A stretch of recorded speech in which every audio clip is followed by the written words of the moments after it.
doing Apollo 13 all systems go countdown. Chat room, go. Podcast, go. We may even be live today on a new broadcasting service. How you like that? Greetings, all of you crusaders across the amber waves of cheap gas. Mike Churchill here, asking the question of the day. What in the wide, wide world of sports is going on here? Well, I'll tell you. In order to ensure the security and continuing stability, the Republic will be reorganized into the first galactic empire. No, you can't. No, you can't. For safety and Stop the hell secure society.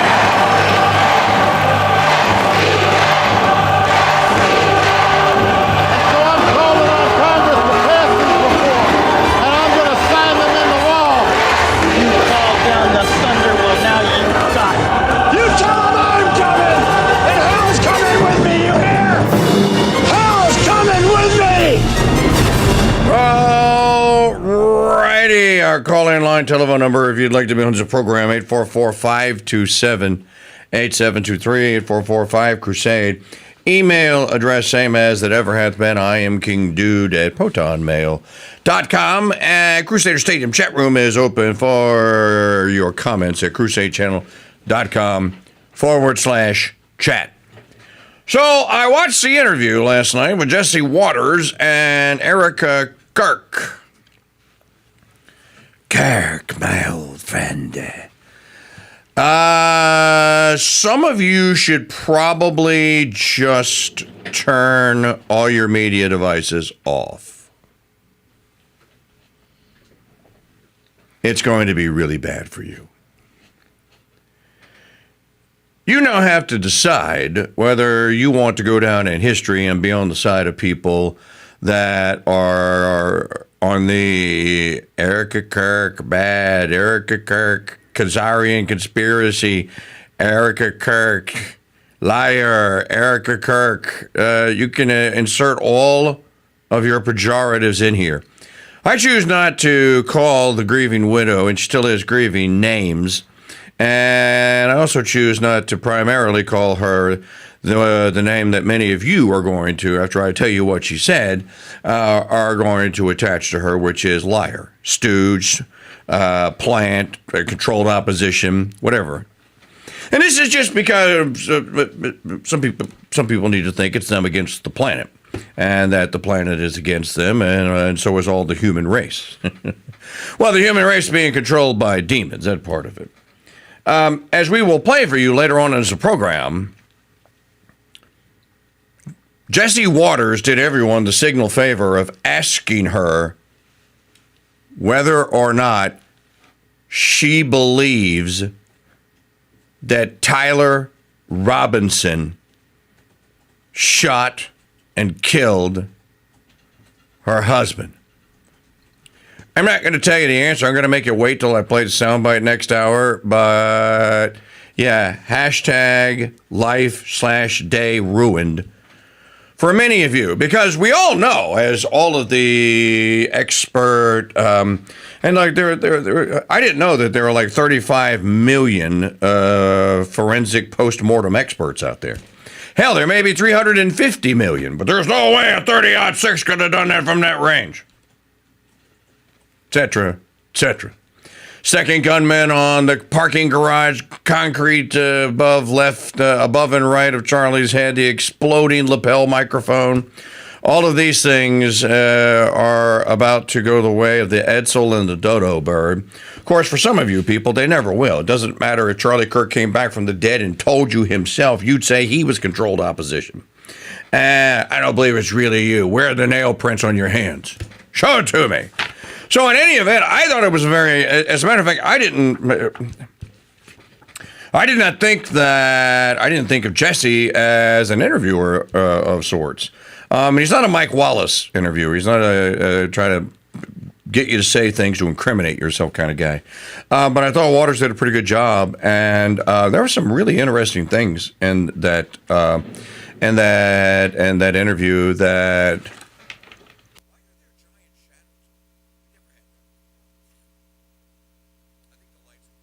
In any event, there's some really interesting things in the interview that we will tell you all about. I'm going to change his name. His name keeps changing. He was Zohran the Magnificent Commie Mamdani. Then he was Moron the Not Magnificent Commie Mamdani. Now he is Connie the Not Magnificent Jihadi Mamdani. I'm just gonna go with the one that works for today. This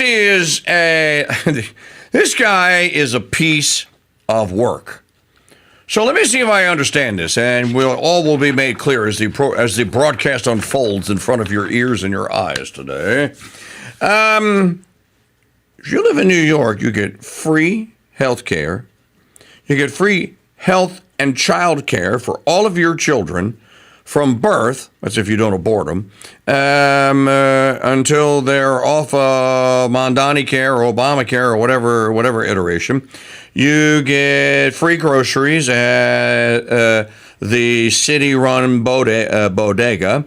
Wait, you get free bus rides. No fares on the bus anymore. So everyone can go wherever they want. You get free, or not free, but no increases in rents. The prices are frozen on it. Everything becomes more affordable, and a lot of things are free. What? Well, guys, I forgot. The transition begins today. Yeah. And I'm going to have to go ahead and sort of like ask you guys for $120 million. Yeah. To get to the free stuff, we need $120 million. Remember how I told you to stop sending me money? Yeah, I didn't mean that.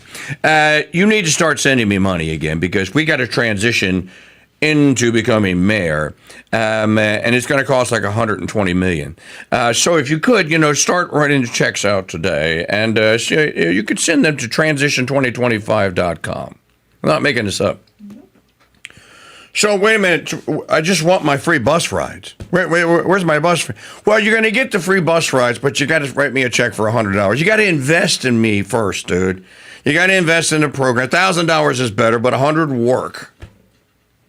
So I give you $100 today so you can transition into your gig as mayor. Then when you get there, then I'll get the free bus rides. Am I going to get $100 worth in the first year? Is it even going to equal the 100? You can't make this stuff up. Do you remember back in November of 2024, 1 year ago? Yesterday was the 1 year anniversary of the election. President Trump as POTUS 47.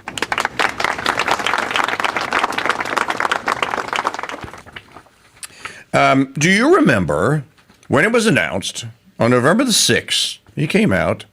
He did a couple of things on November 6th. First thing was he released a video that's still pinned to my X.com feed, which is his announcement of the July 4th, 2026 grandest celebration of the 250th birthday of America, that it was going to happen. Here's why it was going to happen. We're starting planning it right now on the first day of our transition, et cetera, et cetera. God bless America. And it's a great little, we should play it one day, because you probably haven't heard it in a year. Second thing Trump did on November the 6th is he came out and he announced that he was refusing to take whatever money Congress had appropriated for the transition. He refused it. He said, I'm not taking their money, because if I take their money, I take their control. So I have privately raised the funds, and I still have donors who are privately raising the funds and helping me to raise the funds to transition to take over for Biden. And that process begins today. Do you remember the hysteria from the leftards? First of all, they had just had their clock cleaned. They lost all the swing states. They lost the popular vote. It was just a complete and total denouncement of Biden and heels up Harris. Then you compound it with, wait a minute, we get to control your transition. And Trump's like, yeah, I don't think so. They thought they were going to control it. I don't think so.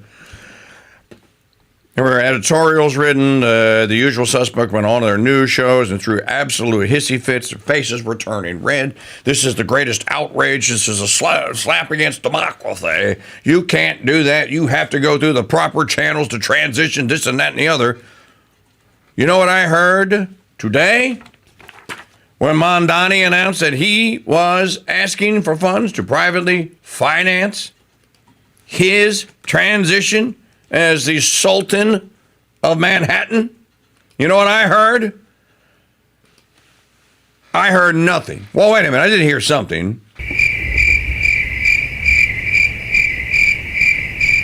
Crickets. I heard crickets.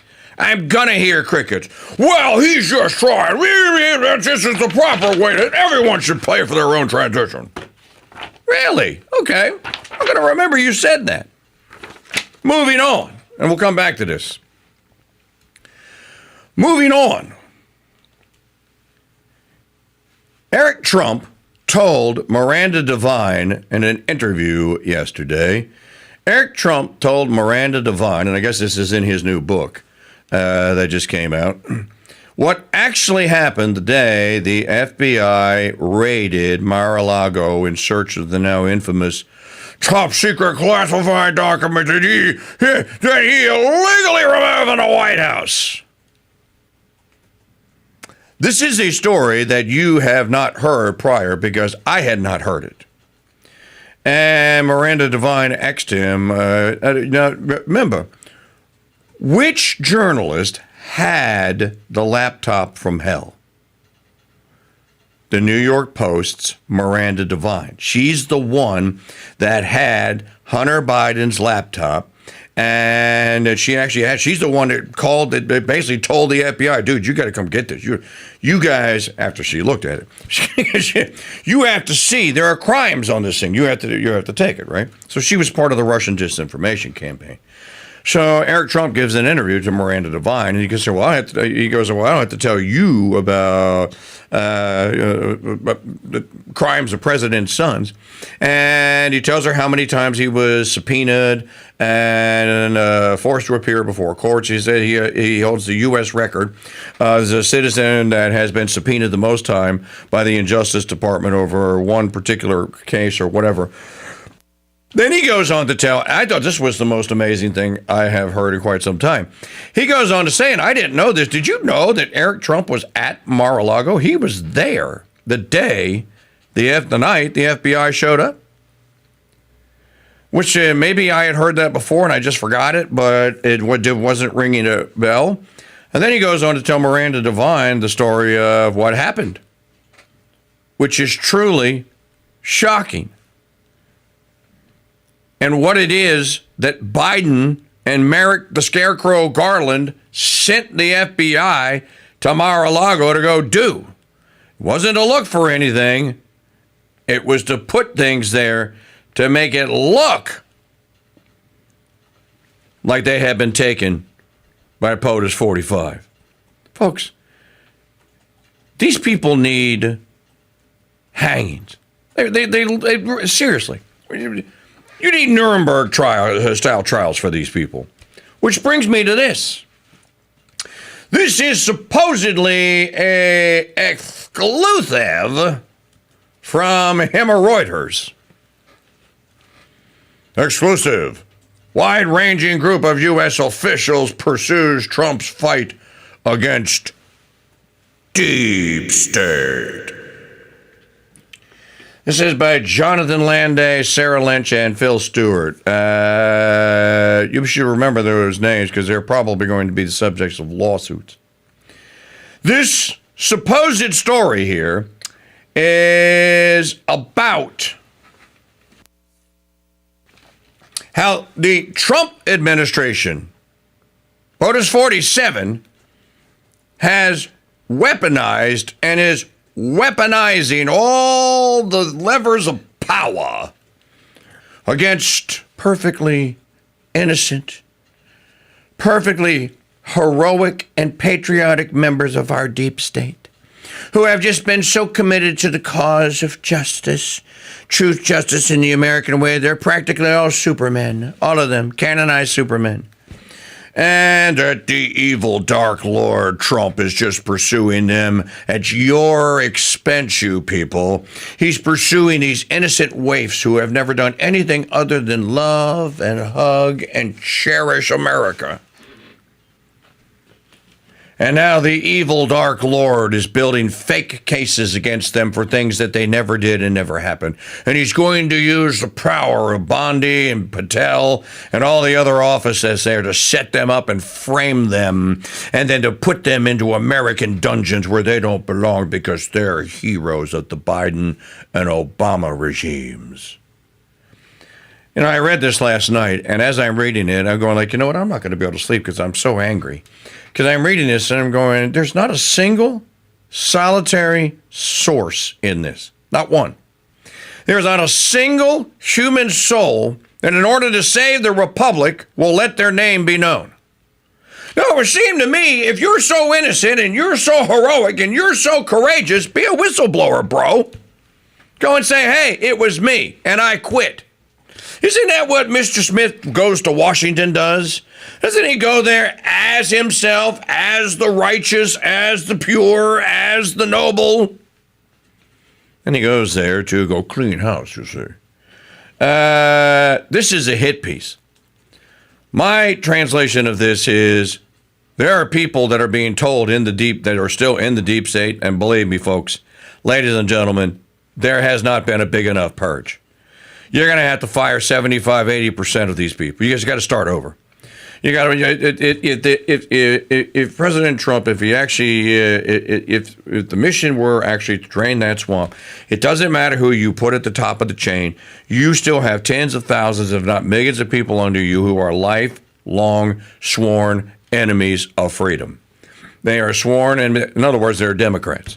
And the only way that you're ever going to turn that ship of state around is to fire all of them. If not, just close entire departments and say, you know, we're just going to start over. We're going to move all the intelligence over into this agency here. They're going to take it. They're going to transition it. We're bringing it into this department. It was brought up. It was brought into existence by an executive order. We're going to sunset it by an executive order. And if we determine that we actually need this kind of an agency, then we'll put one together. We'll go to Congress. We'll ask them to fund it or finance it or whatever. This is the deep state. This is the people in the deep state that are trying to play the sympathy card, and they are trying to set this up to make it look as though Trump and all of the MAGA people that are trying to drain the swamp are the bad guys, and the people, the heroes that have always been there for you and me, are the good guys in the white hats. That's what this is. And by the by, this is not just some little 2 or 3 paragraph. This is like a New York Times ginormous front page hit piece. Many people involved have been vocal Trump backers, is a subheadline. One is former West Virginia Secretary of State Andrew McCoy, Mac Warner. So I'm going to share some details of this. I didn't even know this piece was out. A friend of mine sent this to me. It's actually like 2 weeks old now, so I hadn't even seen it. This goes along with the neocon narrative of what it is that is actually happening with Nick Fuentes, Tucker Carlson, J.D. Vance, and the rest of that story.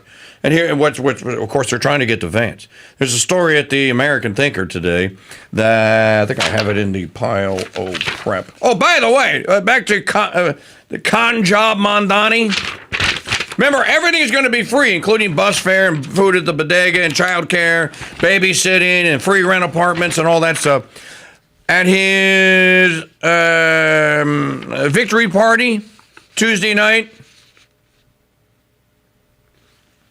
cash bar. No free drinks. You're going to get your free bus fare. No, maybe next year, but no, tonight you got to pay the bartenders, and you got to pay for your own drink. Here it is. J.D. Vance can lead a post-Israel America. What do you mean a post-Israel? You can't say that. Pretty sure I can. Pretty sure it did. A Republican civil war broke out in the days and weeks leading up to this Tuesday's blue bath, the election night triumph by the Democrats. I'm going to talk more about that. If you want, and by the by, yesterday the president got on Air Force One, flew to Miami, and did a speech all about American and domestic economics. I think we have some sound bites about it, and about other things that are being done and have been set in motion, and other things that are on the tapis here. I think that they have. I think that the message has been delivered that you need to. All right, you made all your blessed are the peacemakers. Okay, you worked the peace. That's fantastic. We're glad there's peace out there. You got to make peace out there for the American people who want you to make America great again and aren't really concerned about Cambodia. By the way, also, and we'll get into this, the Supreme Court heard arguments yesterday about who has the power to tariff and whether or not the president can use the emergency power granted him under an act that was passed during the McKinley administration to do emergency tariffs. There's some good stuff in there that we need to talk about. The Crusade Channel, your talk podcast and Fiorella File station. Fiorella is the literary savage who skips sensitivity training. She is the librarian who reads and reviews books so you don't have to. Hello and welcome to the Fiorella Files. On my show, I will be introducing you to books, classic and contemporary, that you must read, should enjoy reading, or should not touch with an 11-foot barge pole. 10 to 11 a.m. Central, every Monday on the Crusade Channel, our app, and always on crusadechannel.com. Live talk and podcast radio. The way it should be. Thousands of years ago, if you owned a book, you had to haul it home in a wagon, and you'd need your two oldest sons to carry it into the house. Then you'd need one family member who could read. The story of Beowulf. Another to hold the candle. Hold it steady. And another to turn the pages. Not that close, you'll catch it on fire. The good news for you is that was then and this is now. And now you have the Founders Trading Post store, where ordering, delivery, and reading your favorite books is literally a snap. Here's what's new this month. Space Nostra, profound words of encouragement and consolation for weary members of the mystical body, from the slaves of the Immaculate Heart. Hello, Crusaders. I'm Janet Huxley at the Crusade Channel News Desk with your Crusade Crucials for Thursday, November 6th, 2025. This report is brought to you by Capuchin Holy Roast Coffee, a blend personally crafted by Mike Church, made from South American and Africa's finest gourmet coffee beans and roasted to perfection. Available in whole bean or ground. Pick up a bag or 6 today at shop.mikechurch.com. In the market report, the Dow is up 0.48% and the S&P as well, 0.37%. NASDAQ also climbed 0.65%. Today is National Saxophone Day. Born on November 6th of 1814, Adolphe Sax invented many musical instruments, including the saxophone. Sax constructed saxophones in several sizes in the early 1840s. On June 28th of 1846, he received a 15-year patent for the instrument. The patent encompassed 14 different versions of the fundamental design, split into 2 categories of 7 instruments each and ranging from sopranino to contrabass. Today is also National Nachos Day, first created sometime around 1943. Our quote of the day: without the burden of afflictions, it is impossible to reach the height of grace. The gift of grace increases as the struggle increases.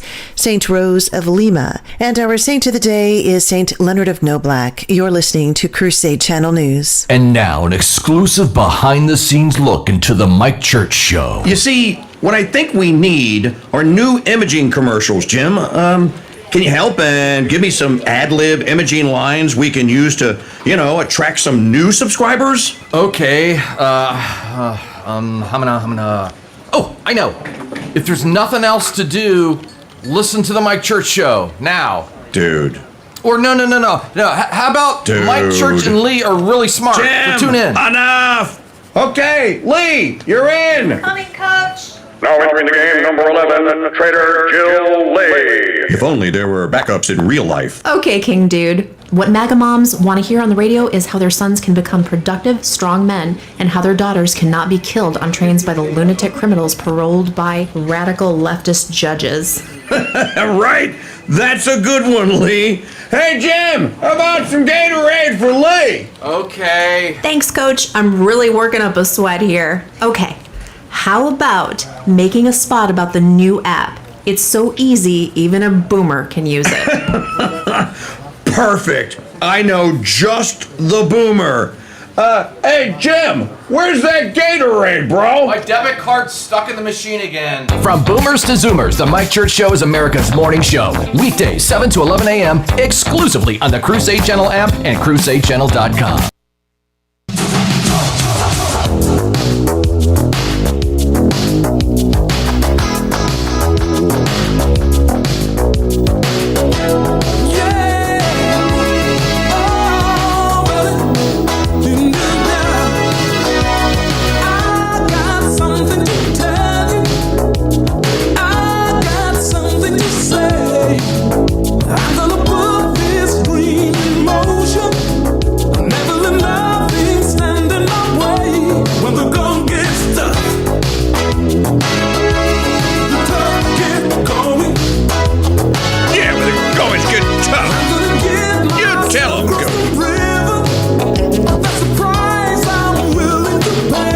Fastest 3 hours in all of broadcast media. The Mike Church Show is on the Crusade Channel.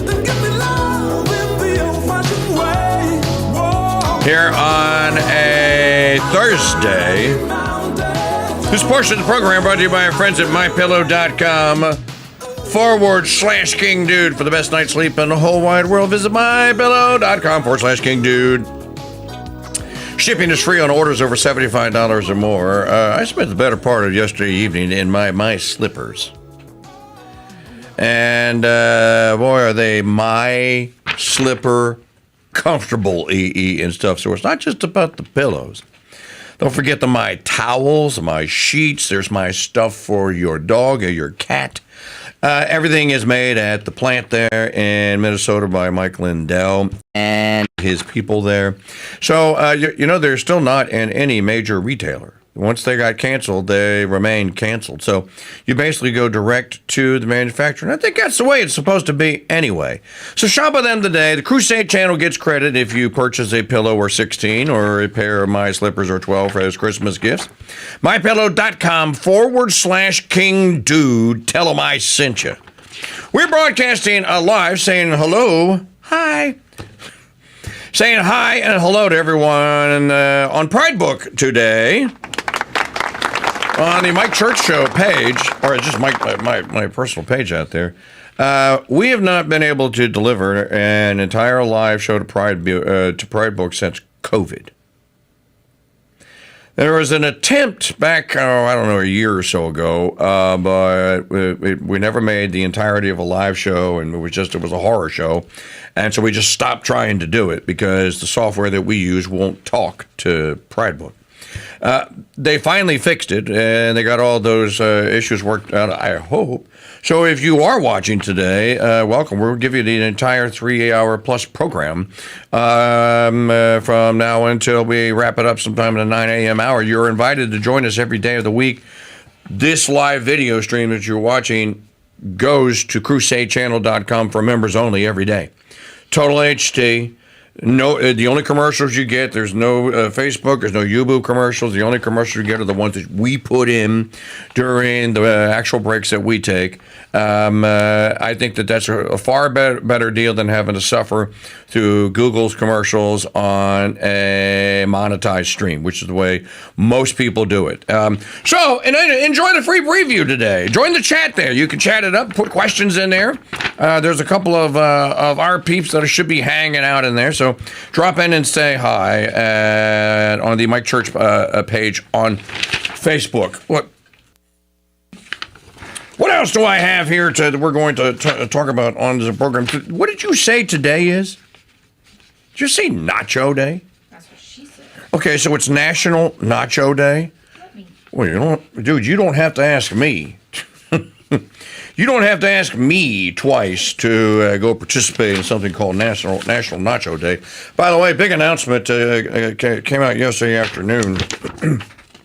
Is it a coincidence that it's National Men Make Dinner Day too? Oh, it's also no, it's not a coincidence that it's National Nacho Day and it's also National Men Have to Make Dinner Day. Honey, what's for dinner, dear? Nachos. Which, you don't actually have to make. You could go to almost any inconvenience store and you can just, you can make your own boat of nachos right there and put it in a go bag and then bring it home, take it out, pour it on a plate and go like, hey, look, guys, hey, kids, I made nachos. But you didn't actually.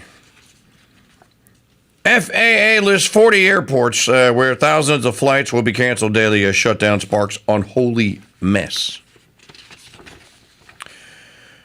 With the airports now being shut down, travelers being stranded everywhere, ATC, air traffic controllers, saying they're supposed to get paid today. I know this because I saw the story last Friday or last Thursday. Today is their payday, which they're not going to get paid. Now, I did read a story. There's something. Did some of the airlines say that they were going to pay some of the air traffic controllers, or they were going to push? They're canceling all these flights. They're going to start a fund or whatever the case. At the end of the day, somebody may want to ask the question, why were taxpayers, especially those that are like John Madden and don't fly, why are taxpayers funding and footing the bill for air traffic controllers? At the end of the day, the ATCs, look, we need them, and they do a fantastic service and job. I'm pretty sure that you can privatize that. Pretty sure that you can send that back to the open free market. If they shut down, and by the way, this is now the longest government shutdown in history.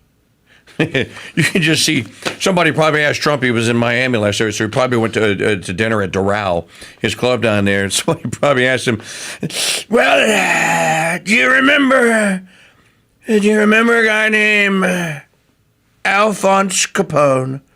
I broke the record. I've got more indictments and convictions than Alphonse Capone. And now we've got the longest, greatest government shutdown in history. We've broken the record. Do you see that? Crying Chuck has given us the record. Thank you, Crying Chuck. The American people should be of the knowledge now and should now, the big takeaway from this, let's just pretend that the Democrats are all drunk on their little victories 2 days ago. He said, we're going to hold the line.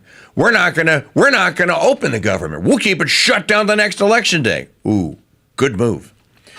What should ensue then is you should play them at their game. They should end the filibuster rule. That's the first thing. And then you should open, the first thing you're going to do is pass the continuing resolution, the CR, which nobody likes, but it would reopen the government. And then you could say, well, we passed the whole thing and reopened the government without a single Democrat participating, without a Democrat vote. What would happen then? You would then have the opportunity to say that, look, during the shutdown, we didn't have this service, and people were by and large able to find a way around it. So I think that we ought to return that function back to the states. Let's eliminate that program. Now, the stupid party is in charge, and don't get me wrong. I don't think the Zion King, the Zion King, Mike Johnson, I don't believe he's smart enough to figure this out. But there are some people that are kind of reminding him and telling him that maybe you should figure this out. Did you see Thomas Massey's list that he put out on X.com yesterday? What did he say? All right, you shut the government down now, and you had a blue wave massacre on Tuesday night. Now, folks, these were almost all Democrats. No one expects Republicans in red waves in Noctitlan City. That's just stupid. The last Republican to win there was Rudy Giuliani in, 2000? Or 2002. I forget the last time. The last Republican elected mayor in Manhattan, in New York City, was Giuliani. After Bloomberg did not run as a Republican. Kind of started as one, but he became an independent. Then when he wanted to run for president, he became a Democrat. So it is not as though that New York City, yep, get a rope. You're literally going to bring that back now. I said that the other day. So you don't expect that Republicans win in New York City. You don't expect the last Republican to win the governorship of New Jersey was Krispy Kreme. And Krispy Kreme won it what year? Here, it's a trip in the KingDude's Wayback Machine. Krispy Kreme won it in the Tea Party year. He won it in 2010. The Republicans took Congress back, and they took the governor's mansion in New Jersey. I want to say Krispy Kreme did 2 terms. In any event, New Jersey is not the land of MAGA red waves, so you don't expect to win there. Pennsylvania has a pair of Democrat senators and a Democrat governor, a Democrat lieutenant governor. Again, it is another state that you do not expect that Republicans win big statewide elections. The Supreme Court elections were statewide elections, so it would have been an anomaly had they won. And then Virginia. Virginia is, the legislature right now is colored kind of blue. The woman that is now the governor is a far left-wing lunatic. Winsome Earl Sears was just a bad candidate and didn't. How does this happen? But you don't expect the Republicans are going to win lots of elections. There are 2 Democrat senators from Virginia. So this is not a crushed blue wave. Now, there was an election somewhere in Georgia that Magdalene told us about, where there was a Georgia, either the Georgia Senate or the Georgia State House, where a seat was flipped from blue to red to blue. So that would be a concern. But I think this is more like just a wake up call. But look, folks, ladies and gentlemen, we've been around at this for a long time, 34 years. I don't have to make new things up that fixes or goes toward addressing the problem of big government. This is not hard to diagnose. Everyone knows what the solution is. Stop spending. This is a massive opportunity here with the government continuing to be shut down. Take advantage of it. Say, okay, you want it shut down? Fine. We're going to get into a committee, and we're just going to go ahead and start eliminating departments because we have the votes to do it. Hoping that the Senate comes around and they kill the filibuster rule. And if they do, then all you need is 50 Republicans and J.D. Vance to break a tie. Imagine the things that if you actually had a commitment to some of this stuff, that you could actually do. If you want to bring, people are still complaining and saying that inflation, well, it's been slowed down, but it hasn't been brought to a halt. What is the culprit that drives inflation? There's only one factor in driving inflation. One. Unless there's an act of God. And that's not inflation, then that's just price adjustment. What is the number one and single solitary contributing factor to what we call inflation? The money supply. It's all about money. If the federales are continuing to go deeper into debt and they're printing money to cover the debt, they're increasing M1 and M2. These are the money supply measures. No, I'm not going to give you a lecture on that. As a matter of fact, I couldn't, because I don't know that much about it. I just know what they are. I do know that the money supply, when you print money that you don't have and you borrow it, you're adding more money to the money supply. You're by definition driving the cost of goods up. That's just the way it is. So if you want to bring that to an end, stop running deficits. Now, with the money that's coming in from tariffs, I haven't seen the Treasury balance sheet, but you would think that with the government shut down and all that, why would you be printing money? Under what authority? You don't have a CR. So, and supposedly the Social Security Trust Fund already has its own money. So what do you need money for? These were among Massey's recommendations. Choose farmers over corporations. Again, this is a no-brainer. A no-brainer. And maybe it is that President Trump, because he's been barnstorming the globe, has not been in enough meetings to hear from enough Merriweather Farm type farmers of what it is that will drive the cost of American beef down. And it's very simple. You need to eliminate programs inside the USDA. And, you know, there's a lot of stuff that we can talk about. My point is, there's a lot that can be done. You know, let me rephrase that, because we're conservatives. We don't want things done. We want things undone. There's a lot that can be undone. You close the education department? Fine. What's next? Pick another one. Pick EPA. Start ticking off agencies. Now that the airports, the air traffic controllers, why is no one proposing that the ATC contract with the federal government just be eliminated? Why don't you just tell them, look, you guys are free. You are free of your federal contracts. You are free to negotiate your own deal with the airports and the airlines.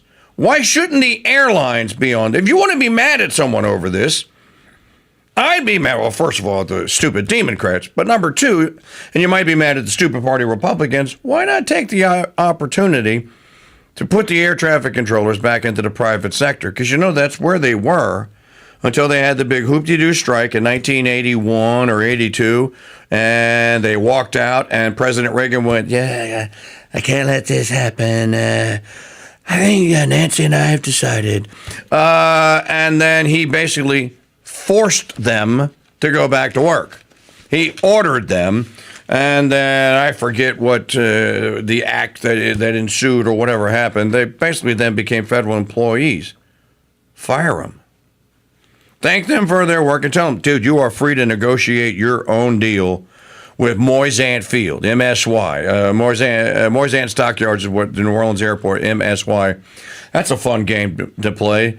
What is the three-digit or three-letter acronym of your airport? What does it actually stand for? Yeah. But why not just privatize them? TSA, same thing. Tell you that entire agency, how many people are left at the TSA? 80-some-odd thousand? You're fired. Trump should go in there and pull an apprentice. I thought about it. We're just you're fired. It's not that we don't like you, and there are some of you that we don't. You're not good people. You're probably Democrats too, aren't you? End it. My point is, there is no reason why an airline or an airport has to be shut down. If the airlines can't do security, you better learn how to do it. They already have the air traffic controllers. Put them back to work. Privately. What else do we have? Oh, this is interesting. Now, tonight we're going to do yes, we will have tonight. I will not plug any new devices in. I promise. The Wing and a Prayer board is just going to function beautifully tonight. We're going to have Thursday Night Throwdown, songs you know by heart. Everyone should play. Everyone should show up. 6 Central, 7 Eastern, right here on the Crusade Channel. We'll broadcast the whole thing live everywhere. Well, you know what? Maybe we can broadcast it on Facebook tonight. Songs you know by heart is you give the first couple words of a song you claim you know by heart. If someone on the panel can't finish the song, well, then you're eliminated because you pick a song that people don't know by heart. In any event, so we'll have that tonight. If you want to be on a panelist tonight, just send me an email. I am KingDude at protonmail.com or in the Signal group, or let Maggie know in the chat room at crusadechannel.com/chat. There are no hip-hop songs in the U.S. Top 40 for the first time since 1990.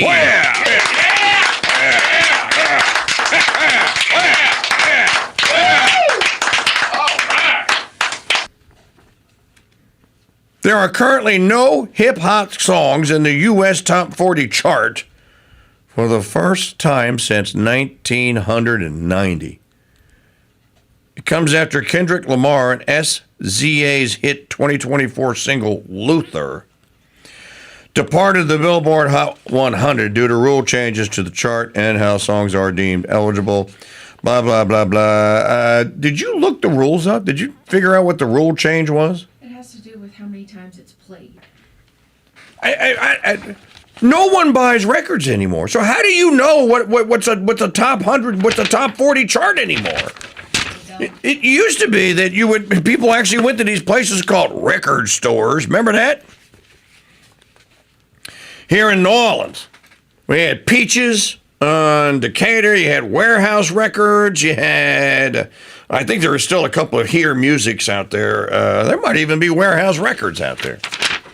Route 22 Records? Well, but they sell vinyl. Does anyone make singles? I bet. That's you know what? That's a good question. I don't even know how they rate. Is it downloads on iTunes or Spotify? That's probably how it's rated. In any event, supposedly there's no hip hop songs in it. Well, that makes me ask the question then, and I don't want the answer, and I don't want to hear what the answer is. Okay, if there's no hip hop on the chart, then what's on it? Other than Jason Aldean fake country crap. Taylor Swift, bro. No, Taylor Swift. I'm sure there's nothing that's worth listening to. So you're all. I just thought I would mention it because I don't know. Is there are rock bands that actually play actual instruments? Or bands that play actual instruments and write actual songs and don't use auto-tune and actually sing? And maybe even try to make 3-part harmonies coming back? I don't know. I haven't heard one, but then again, I'm not listening for one. This portion of the program, folks, we had a near brush with disaster yesterday, which was we had this many contributions to our weekly fundraising to keep us on the air. 0.0. But after I played Hillary Duff's Fly yesterday, the donations came in for a couple of minutes there. Let's not get to hour 2 and force me to have to play. It could even get worse than Hillary Duff. I could cue up Barbra Streisand. So make your contribution today, crusadechannel.com/donate, crusadechannel.com/donate. All right, just a little bit of that story that I kind of teased you with that we were talking earlier about today. This is from Reuters. I don't believe that any of this is actually happening.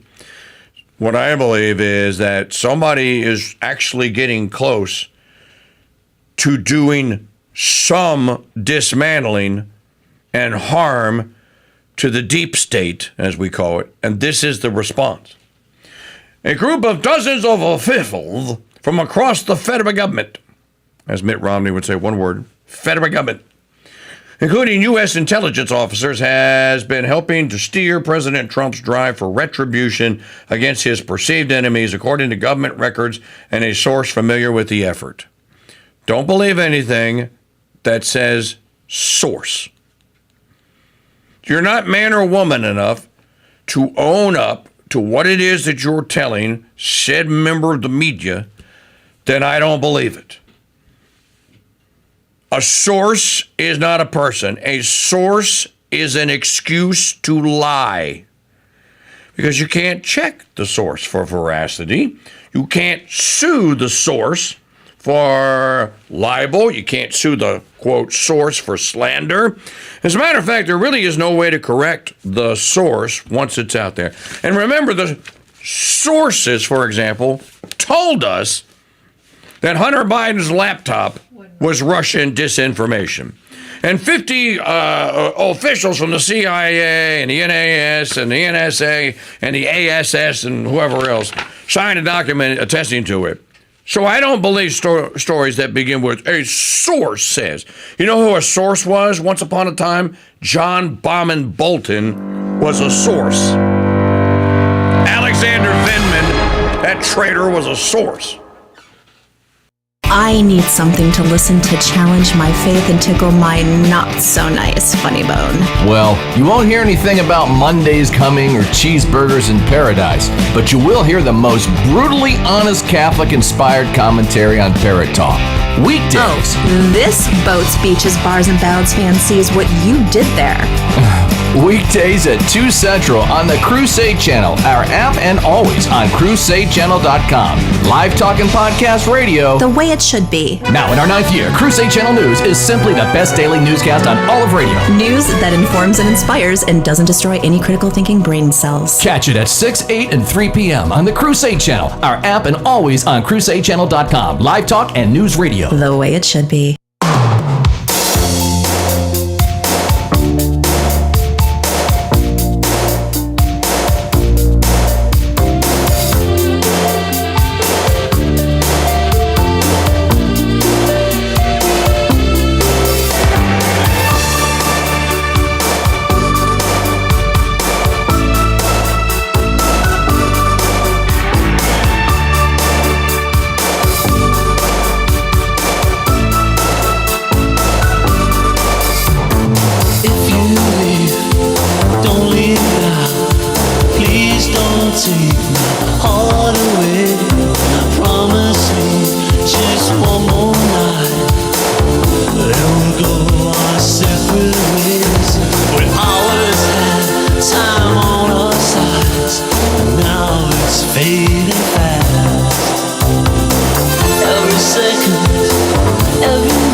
Good afternoon, and welcome to the Silk Feather.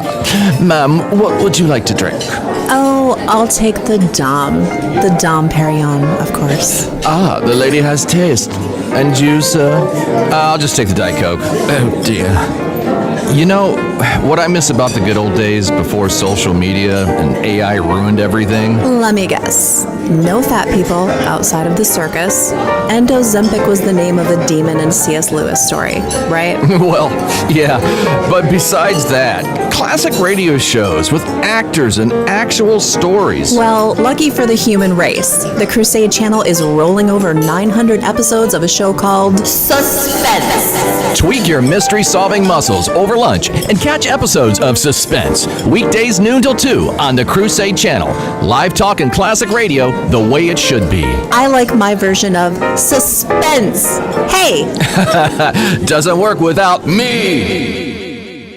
When most people hear the word coffee, they conjure up visions of a ceramic mug in the palm of both hands and a woman slowly sipping. This isn't a Folgers commercial. It's for cappuccino holy roast, and here's how I take mine. With a dash of vanilla, a pinch of cinnamon, a spoonful of honey, and lots of heavy cream. Add some ice, shake, and then enjoy, while knowing that's $6 the libs at Starbucks can't spend to ruin my life and yours. Cappuccino holy roast in whole bean or grind is available at shop.mychurch.com. Do you know what the Maha and MAGA movements both have in common? I give up. A pair of A's? That's about as right as Pink and Charlize Theron are on child rearing. No.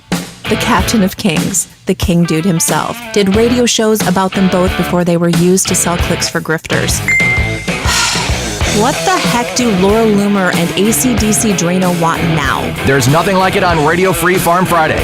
New episodes drop on Friday mornings. Mike Church Show at 9 East, and catch over 100 episodes as podcasts on our app and on CrusadeChannel.com. Back in the 90s, there was this thing called the cigar boom, where everyone was buying and smoking handmade cigars. But here's the thing, the popular cigars then were the best made cigars, like Fuente, Joya de Monterrey, and Avo. Over the next 10 years, craftsmanship was replaced by gimmick and slick packaging, and that's when I decided to get in the business and launched El Rey Dude Corona cigars. 20 years later, I launched Mancipio Maria cigars, with that same principle in mind. Make a great handmade cigar, and that's exactly what we do in 4 sizes. I invite you to try a 4-pack sampler of my Manchipia Maria cigars and taste them for yourself in smooth, natural, or bold Maduro wrappers. And to sweeten the deal, I've discounted them 25% for a limited time. And as always, we include a personal humidifier with every order. To order, go to shop.mikechurch.com. Order $50 or more and shipping is on me. Try my Manchipia Maria cigars today at shop.mikechurch.com. Hey, Jim, remember when we used to be like Joe Walsh? I get records, my fans, they can't wait. Now we just talk about making hit records. Well, parody versions of hit records. Join the KingDude and Jim Mosier as they pick apart the greatest parody songs of all time and the hits they were based on. It's Album Autopsy, exclusively on the Crusade channel. Live talk and podcast radio the way it should be, and doesn't disappoint your mother. Everybody loves a good trilogy. The Lord of the Rings, Star Wars, and now the KingDude seasoning trilogy. There's Beast and Butt Rub, Acadiana Steak, and the brand new Chicken Mamu seasoning, a lemon herb-based rub that's won trophies in barbecue chicken cook-offs. Now, we've bundled all 3 spices together, and you can get them for one low price for less than it costs to rent a movie trilogy. And the KingDude offers you his personal money-back guarantee of your taste buds' complete satisfaction. Order a KingDude seasoning trilogy today at shop.mychurch.com.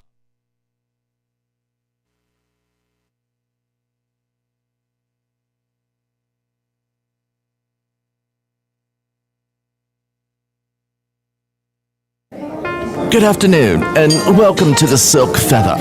Ma'am, what would you like to drink? Oh, I'll take the Dom Perignon, of course. Ah, the lady has taste. And you, sir? I'll just take the Diet Coke. Oh, dear. You know, what I miss about the good old days before social media and AI ruined everything? Let me guess. No fat people outside of the circus, and Ozempic was the name of a demon in C.S. Lewis story, right? Well, yeah, but besides that, classic radio shows with actors and actual stories. Well, lucky for the human race, the Crusade Channel is rolling over 900 episodes of a show called Suspense. Tweak your mystery-solving muscles over lunch and catch episodes of Suspense, weekdays noon till 2 on the Crusade Channel. Live talk and classic radio the way it should be. I like my version of suspense. Hey! Doesn't work without me!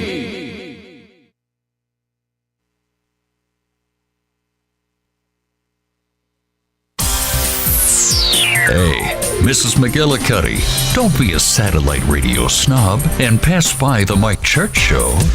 Come on in and browse. May I help you?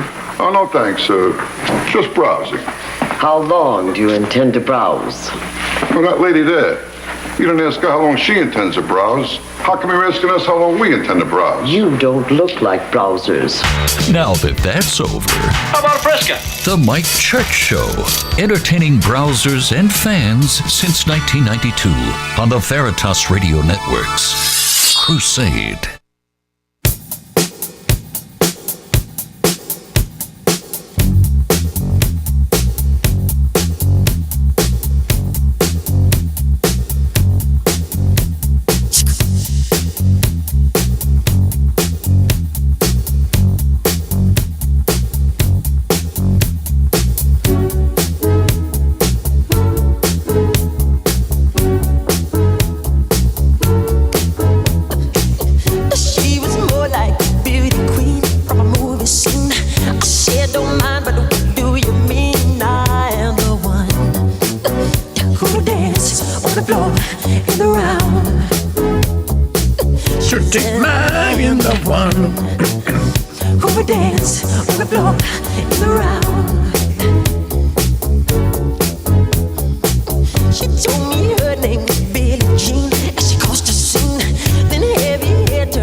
Performing this show with 92.1% of my testosterone and intellect tied behind my back just to make it fair. An oasis of toxic masculinity and wash in a sea of despondent. Well, they're not so despondent today, are they? Single, angry, ugly, blue cat ladies. Mike Churchill here is on the Crusade channel. Want to thank D.A. Fender for a contribution last segment to keeping the Crusade channel alive and on the air. I have some other ideas on that, and the 10th anniversary is coming up. You know, last year on the 9th anniversary, we did a single day record. So we set the bar at $9,000 for 9 years and managed in one day last on the 9th anniversary to raise $9,000. So, can you guess what the goal will be for the upcoming 10th anniversary? Now, many of you may not have heard the good news that we are now, the Crusade Radio Guild is a IRS-approved 501c3 nonprofit. That means for people that make big donations to causes and entities that they believe in, because they get a tax write-off. And I'm not making a judgment on the tax write-off. If you do it, fine. If you don't want, if you want to, no, I just give money. I don't look for this. Okay, well, fine. There's a lot of people that do, though. You can give it to us, and you can get that tax write-off. I'll send you our letter of determination. So coming up next Tuesday, but we got to get to Tuesday betwixt now and then. So if you got $5 in spare pizza change that you found between your cushions on your sofa this morning, crusadechannel.com/donate. And thank you very much in advance. I want to play this digital media file. My Lord. It's not even on here. Which one? Eric Trump. Oh, no, I didn't put it on there. There are 23 cuts and not make it 24. Boy, this is the most complete cut sheet, I think, in the history of cut sheets. We just play sound bites from now until the end of the program. By the way, Crusader Stadium chat room is open. If you have never been in the stadium before, maybe today is the day that you pay a visit. And we cracked the 90 number. We cracked 80 recently in the chat room at crusadechannel.com/chat. This is Eric Trump. So it won't play. This is Eric Trump.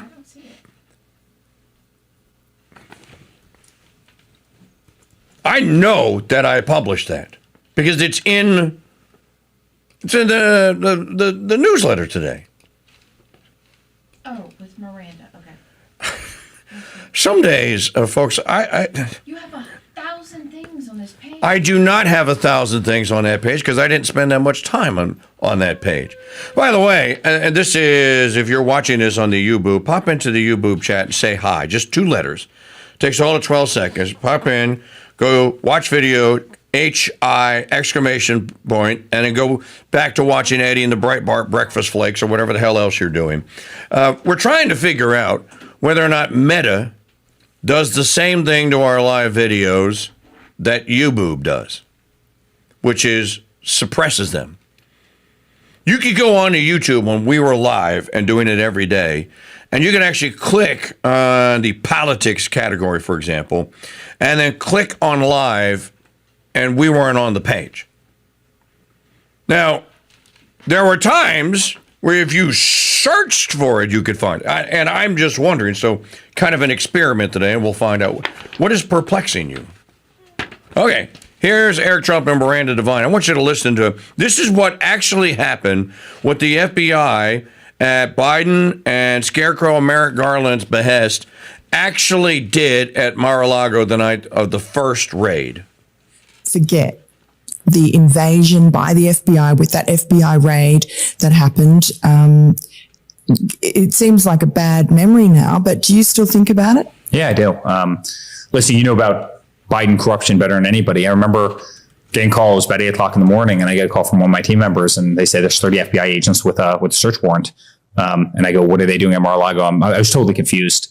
No, they're coming in. They have a search warrant for Mar-a-Lago. They want to, And I'm sitting there saying, on behalf of who? On behalf of NARA, National Archives. And I go, give me a break. Like, does anybody actually believe that NARA is authorizing the FBI to raid a former president's home? Because if you believe that, I think you're living in outer space, right? Yes. I live, and I go, this is happening because Biden's not doing well in anything. His economy was terrible. Inflation was terrible. His response to COVID was terrible. The guy couldn't make it through a sentence without stumbling, right? He obviously had all the problems. Many of them, frankly, derive from you with the laptop from hell story. But also he was a hateful person and he really hated your father. Of course he did. And that's why the National Archives happened to, and I'll never forget, they were yelling in the phone, turn off all security cameras. I want all security. So each of these rooms have security cameras, right? And obviously the patios is a commercial property and it's one of the most famous properties in the world. And I go, I'm not turning off our security cameras. I am not turning off our security cameras. The FBI was demanding, and sure enough, it takes 2.5 years, but Eileen Cannon, the judge on the case, ended up finding, they ended up admitting to her that they were planting classified folders in my father's office and, to take the photos. Well, they were fanned out perfectly. They're fanned out perfectly on the floor and on this beautiful carpet. Like my father's going to fan out classified. Like, give me a break. They brought those classified folders in, didn't they? And you know what they did? And they leaked them to the media and they wanted that picture all around the world. Yeah. I'll never forget. I asked my team, I go, does my father know? And everybody just went silent. I go, I'll call him right now. He goes, honey, meet me in my office. We were in New York at the time. And I met him. And that's when he put out that tweet, which is, the FBI is raiding the famous Mar-a-Lago. I can't believe this. This is an invasion of our home. This is the greatest weaponization of government in the history of our country. That tweet went out while they were here. And they had just gotten here half an hour earlier. Oh. And they went freaking nuts. Really? They went, how dare you tell people that we're here? It's like, how dare you raid our home? How dare you tell people that we're here? They wanted it on their narrative. Yeah. They wanted to be the people who put it out. In fact, that they raided Donald Trump's home and he put it out first. Yes. And they were furious. They were absolutely furious. And they were armed.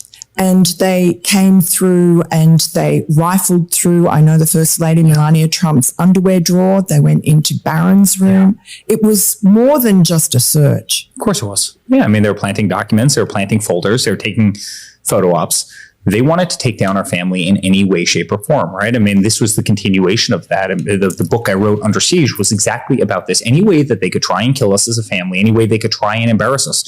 The dirty dossiers, the Russia hoax, the spying on the campaigns, the leaking our tax returns to the IRS, the first impeachment, the second impeachment, the silencing our voice, the gag orders, the 91 indictments, the 112 subpoenas that I got. I became the most subpoenaed person in American history for not doing anything wrong. Now Hunter, he had, the laptop from hell better than anybody, back to that topic, but drugs, prostitution, influence peddling, millions of dollars. Well, of course. I always say to him, what was he selling? But this is my rhetorical question. I know the answer to this question, but what was he selling? Having all these entities for purposes of what? What's your product? You know what I do. We have memberships here. We have great golf courses around the world. We have great hotels. You know who we are and what we do. And what you've always been. What we've done for 4 generations. What was he selling? And everybody knows. He's talking about Hunter Biden. What was Hunter Biden selling in American history? And I've never gotten so much as a speeding ticket. Yes. Give me a break. And that's how weaponized this country became. And of course, you're not supposed to hear that. You're supposed to go to Reuters today and you're supposed to read this. Exclusive wide-ranging group of U.S. officials pursues Trump's fight against deep state. Here. Too bad Aretha Franklin's not here. Who's zooming who? This is a point that I was making about Hunter Biden back in 2019 when Impeachment 1.0 came out, and we were one of the first people to report that that Hunter Biden was knocking down, $80,000 a month from that Ukrainian group, Burisma. And I was asking a question as the French journalist Olivier Boyer, who hired me to do the English voiceover for his Ukraine Gate video series, which I did. And Olivier was asking the question, well, what expertise does Hunter Biden and this Devin Archer guy, what do they bring that the Burisma dude needs to be shelling out $160,000 a month between the two of them, direct depositing into their bank account in Latvia? And why Latvia? Well, there was a reason why Latvia. I only bring this up because you can see what's happening here. Government endorsed and basically sponsored grift is legal. It is what the cool kids with the government-sponsored pumped-up kicks all practice. Pelosi's kids, Kerry's kids, all Romney's kids, all of them. They all have a connection. Biden's kids, Biden's kid. I'm not breaking any news here because most people already know this. Remember, this is all legal. This professional, government-sponsored, and the American taxpayer at the end of the day pays for this, government-sponsored grift is all legal. They tried to make the case that what the Trumps were doing, as he was saying, running the golf courses and the wineries and the hotels and the construction businesses and then Trump Tower and Mar-a-Lago and what have you, that's illegal. You see, there's some untoward activity going on there. This is what they tried to get Trump on with the Michael Cohen prosecution, where Maltetia James prosecuted him and supposedly got 34 felony convictions for one solitary act that Trump wasn't even in the room when it was committed. You see what is happening here, though, or what was happening. And that is the bad guys have made themselves the normies. The good guys, the ones that are trying to actually work and produce things and lift the boats of other people who will work with them or for them in producing and manufacturing or making things better, you're the bad guy. You are nothing more than a revenue source to these people. You exist so that you can be ordered about, so that you can carry out your orders, so that you can go and punch your little card, get your pay stub. I hate this term paycheck. I know most people love the sound of the word paycheck. Do you have any pay stubs? The only pay stub I should have is worked 48 hours times whatever the rate is. Since it's me and I don't get paid, times 0.0. Net pay 0.0. This check made out to payable to Mike Church for the amount 0.0. And then maybe a year to date, YTD on it, which my year to date thus far is 0.0. That's all that should be on it. And instead, you got a paycheck and you need a degree in computer science to decipher it and to read it. You go like, hey, wait, what is this ERISA tax? Hey, what is this? You got your FICA, you got your Medicare, you got your state tax, you got your federal tax. Depending on where you live, you may have a city, an ad valorem, whatever the hell. You're the bad guy. You are the funding source of their grift. It's a criminal enterprise. Which when I hear the workers are going to go without pay, we're going to go without paychecks, so they're going to go without a record of what you stole from them, of what they earned and then what you stole from them. Why doesn't anyone ever talk about it? You want to talk about it, you want to win midterms? Start talking about that.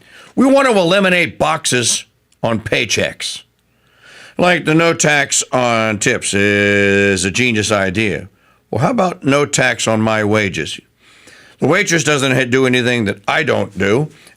We just do it in different environments. How come the guy that runs the print shop, why does he have to pay taxes? And the waitress or the guy that's driving the limo or whatever, he's working for tips. Or, check this, a caddy. What about the caddy who works for tips? How come it's no tax on their stuff, but there's tax on ours? You should be working to eliminate boxes. In any event, you heard the story. And that the FBI demanded that they turn. The most offensive, outrageous part of it was when they ordered him to turn their surveillance off. And Eric Trump goes, not going to happen. No, that's not going to happen. Not going to do it. And you can't make me do it. Most people would have folded up like a cheap suit and would have said, yes, sir, well, hold on, let me get the key and get to the box and turn it off. But they refused. Play digital media file number 2 while we're on the subject of Trump. Because he was in Miami yesterday. They were probably at Mar-a-Lago. Well, this was just with No, I mean Darrell. This is a Fox interview, right? Okay. I think that if we got rid of the filibuster, we would approve so many good things, common sense things, wonderful things, that it would be hard to beat us. If we don't, it's always going to be a slog. So I do say this. I would say absolutely, without question, I have no doubt in my mind, get rid of it. And the Republicans should do it. But they have a number of Republicans that don't agree. And you know what? It's a question. Do I want to lose my relationship with those Republicans that have been very good to me for a long period of time, that voted against the crooked Democrats on impeachment and everything else? Do I want to lose them over it? I think it's a very important point. Do you ever have people that are wrong, but you can't convince them? So do you destroy your whole relationship with them or not? I'd be close to losing it, but probably not. I think. Do I want to lose them? Would I lose them? Well, what do you care more about? Making America great again, MAGA, or them? Seriously. All right. I told you we were going to talk about con man, commie Mamdani. The imams are now coming out of the woodwork. I don't know if you're not on social media, you wouldn't see them, but the imams are everywhere, and the imams are now going like, "We told you that Islam was always going to rise." There was one that I found yesterday, and I think it's on my Twitter. I don't know if Maggie's got it on here or not. It is. Okay, well, play that one then. Let's just start off with that. Then we'll play you con man Mamdani.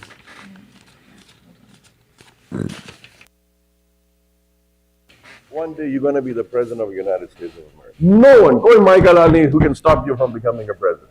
Dream big. Have a vision. Because if Barack Hussein Obama can be a president, Sohaib Jawad cannot be a president. Tell me. He's going to be a president. He's talking about that the Muslims will take over Mecca. They used to laugh at him. What happened? What is Mecca now? What is Mecca? It's coming. Change is coming to America. And what is Allah telling us? Kuntum khayra ummatin. You are the best of nations. You are better than everybody else. That's what Allah is saying. Let's work towards that. Let's work towards a Muslim mayor.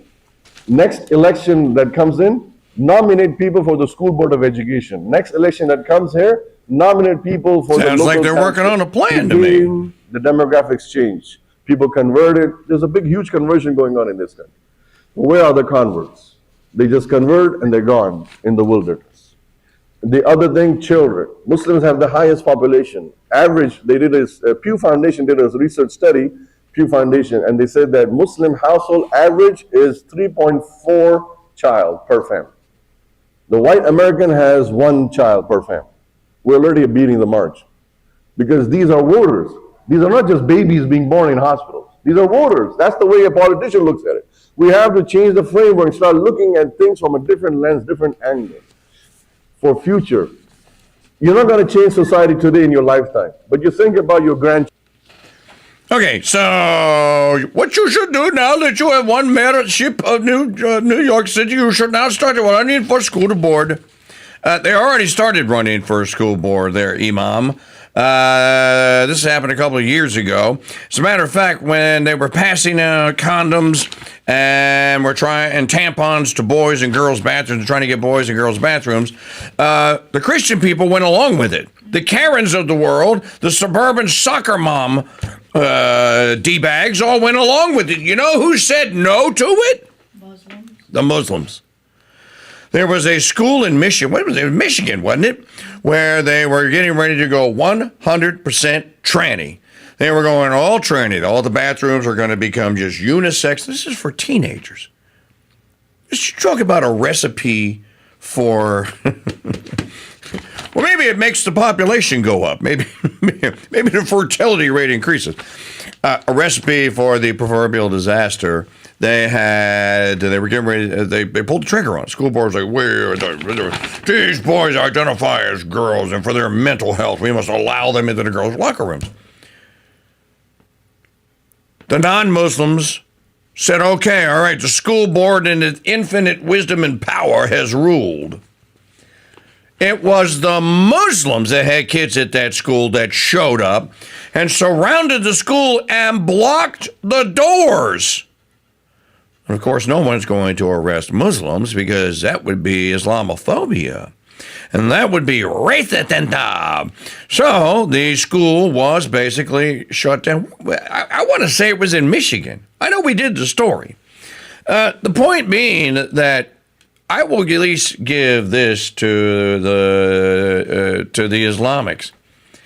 At least they actually believe what it is that their religion supposedly teaches them, and are not afraid and don't care if you don't like it to bring it to bear in public.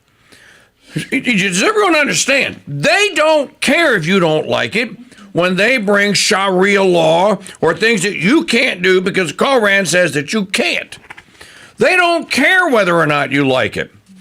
They bring it and they say, no, that's not going to happen. It's against this. We have this teaching, et cetera. We're not going, you can't do that to get you Muslim. And of course, all the school boards and governments in the world go, oh, yeah, they drop their prayer mats and they fold the tents. You get a bunch of Christians in there to say the same thing. Wait a minute, that's against our Christian faith. You can't do that.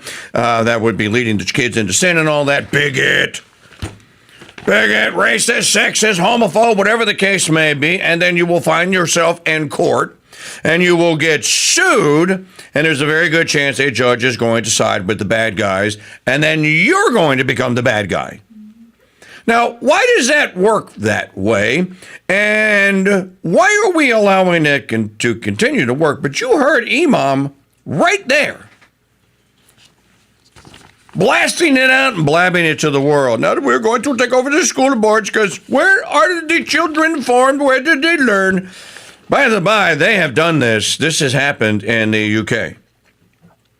There was a bit of a pushback and a bit of a there was some attempt to stop it in the UK, but it's already happened, and the Muslims are the ones that won the debates and the arguments over what kind of sex ed could be taught in English classes. The Christians didn't even fight. In a world more and more infiltrated with fake news, AI-generated slop hola, isn't it great knowing that Crusade Channel News is still researched, written, and performed by actual humans? Hey, what are you doing in here? Oh no, get your hands off of me. You chipped my chip. Boys, break it up. Jeez. Catch Crusade Channel News weekday mornings on the Crusade Channel. Live talk and podcast radio the way it should be. No AI was harmed in the making of this radio content. We hope to next time. Thousands of years ago, if you owned a book, you had to haul it home in a wagon, and you'd need your two oldest sons to carry it into the house. Then you'd need one family member who could read. The story of Beowulf. Another to hold the candle. Hold it steady. And another to turn the pages. Not that close, you'll catch it on fire. The good news for you is that was then and this is now. And now you have the Founders Trading Post store, where ordering, delivery, and reading your favorite books is literally a snap. Here's what's new this month. The Transhumanist Temptation, How Technology and Ideology Are Reshaping Humanity and How to Resist by Grayson Quay. Do you hear that, Maggie? Do I hear what? You don't hear the sound of bees buzzing about? No, I see the result of that buzzing about and these beautiful new beeswax candles. We sell candles now? Not just any candles. These are handmade beeswax candles. Well, that explains me imagining bees. And they come in different sizes. There's a votive, a 3-day, and a 7-day size too. Well, that should start a buzz in the store. It better, or you'll get the buzz. Order handmade beeswax candles today while supplies last at shop.mikechurch.com. The Crusade Channel and the slaves of the Immaculate Heart of Mary's Sisters present the Saint of the Day. Hello Hello, Crusaders. This is Sister Maria Junipero with your Saint of the Day. Today's feast is the feast of Saint Leonard of Limoges and Saint Leonard of Varesby. Saint Leonard of Limoges was a nobleman at the court of Clovis, the first Catholic king of France. King Clovis was his godfather. Saint Leonard was even more noted for his sanctity than for his nobility. He has been kept in loving remembrance by French Catholics from his day to ours. Saint Leonard of Varesby, in the 13th century, was an English saint who fought gloriously in the Crusades to take the Holy Land away from the Mohammedans. He was imprisoned by them, but escaped miraculously and returned to his home in Yorkshire. Leonard is a noted English, a noted French, and a noted Italian name. Saint Leonard of Limoges, pray for us. Saint Leonard of Varesby, pray for us. Thank you for joining us for this brief summary of the lives of today's saints. To access all of our Saint of the Day recordings as podcasts, head to crusadechannel.com/saints. You can learn more about our sisters and the building of our convent by visiting stphilomenaconvent.org. I'm Sister Maria Junipera, and until next time, God bless and Mary keep you.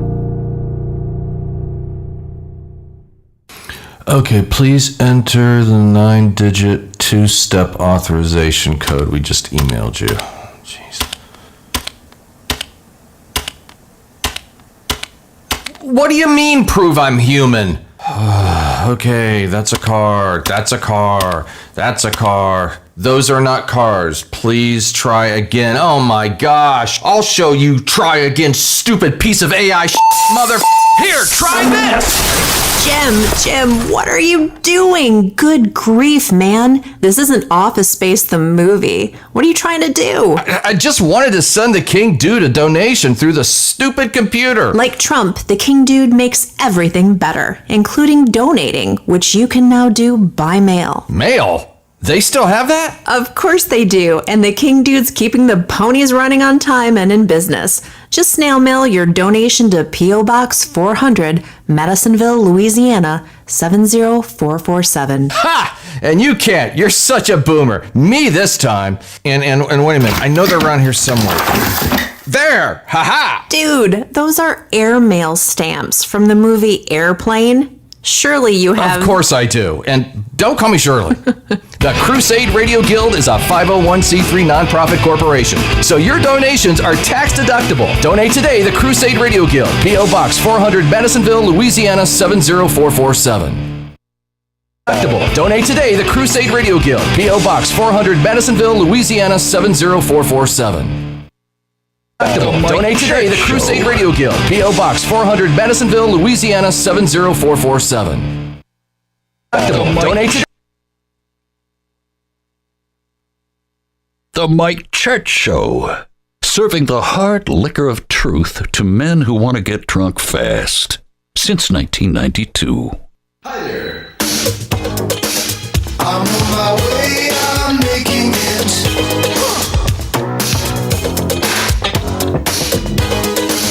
I've got to make it show, yeah.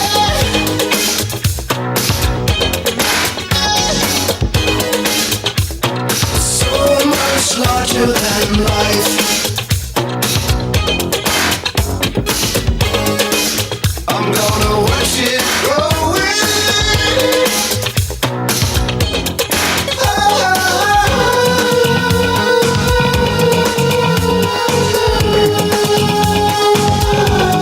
How you doing? Marcus Tullius Meridius Maximus Augustus, Mike Church Show here on the Crusade Channel. This portion of the program brought to you by the 10th anniversary Crusade Channel birthday party show and t-shirt and red cap button-down shirt. Order yours today. Make sure that you are in on the first batch and get yours in time. Well, we'll be able to ship it to you in time for the actual blessed or lamentable event, which is next Tuesday on the 10th anniversary show. Go to shop.mikechurch.com. That's shop.mikechurch.com. Size is small through 3X, fat bastard. By the by, there's a brand new book in the store. We only have 10 copies. When we used to have listeners and readers and stuff, this would they'd be gone before the show was over. It's from the Slaves to the Immaculate Heart. The book is called Space Nostra. This is the little book that I interviewed Sister Marie Gabrielle about when I was at the St. Benedict Center. This is just a wonderful, wonderful little book. You don't have to read it linear. And in other words, you don't have to start in chapter 1 and go all the way to the end. As a matter of fact, you can kind of use it as a whatever situation in life that you're going through. There's probably a chapter that has something to do with it. And it's just chock full of clips of quotes from saints that Sister Gabrielle collected over years. She even showed me the notebook that she collected them in. The limited edition comes in the suede leather cover with the gilded print. The pages are gilded. It's got a little ribbon bookmark in it to mark your place. It's just a great little book. All 10 copies should be gone in about 5 minutes, but they won't.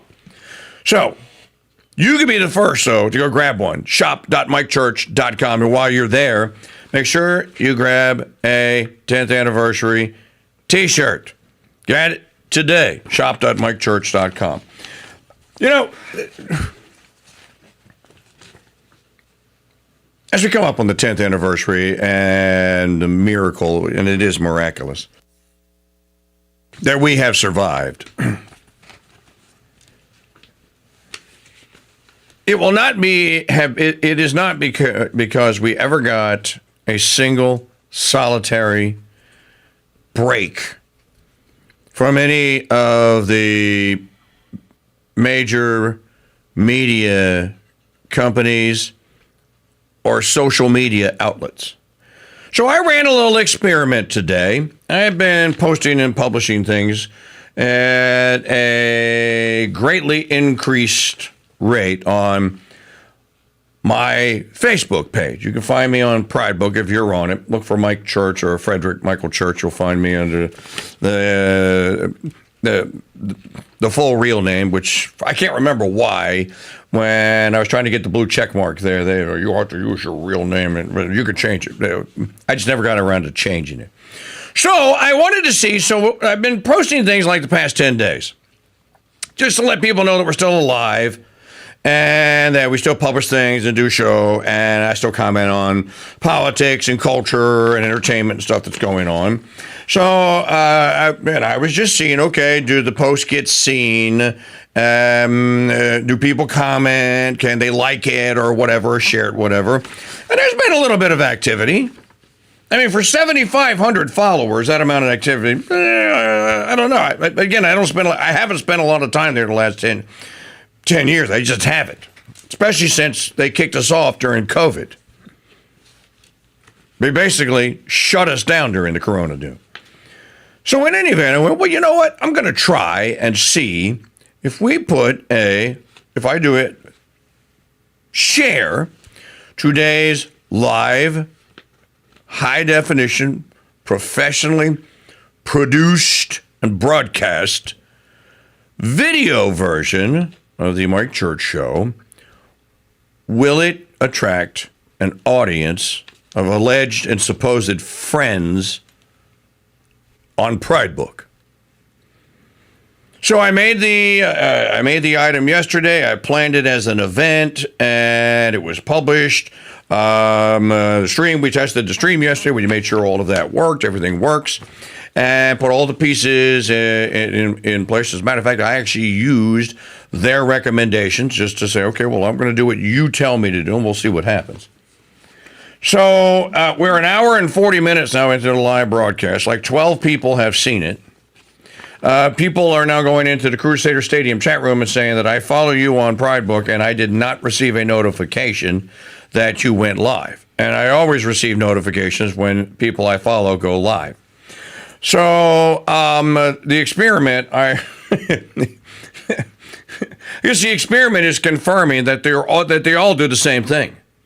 Once that algorithm identifies you, and I don't know what I'm identified as, but whatever it is I'm identified at, I am just not allowed, folks. You have to understand this.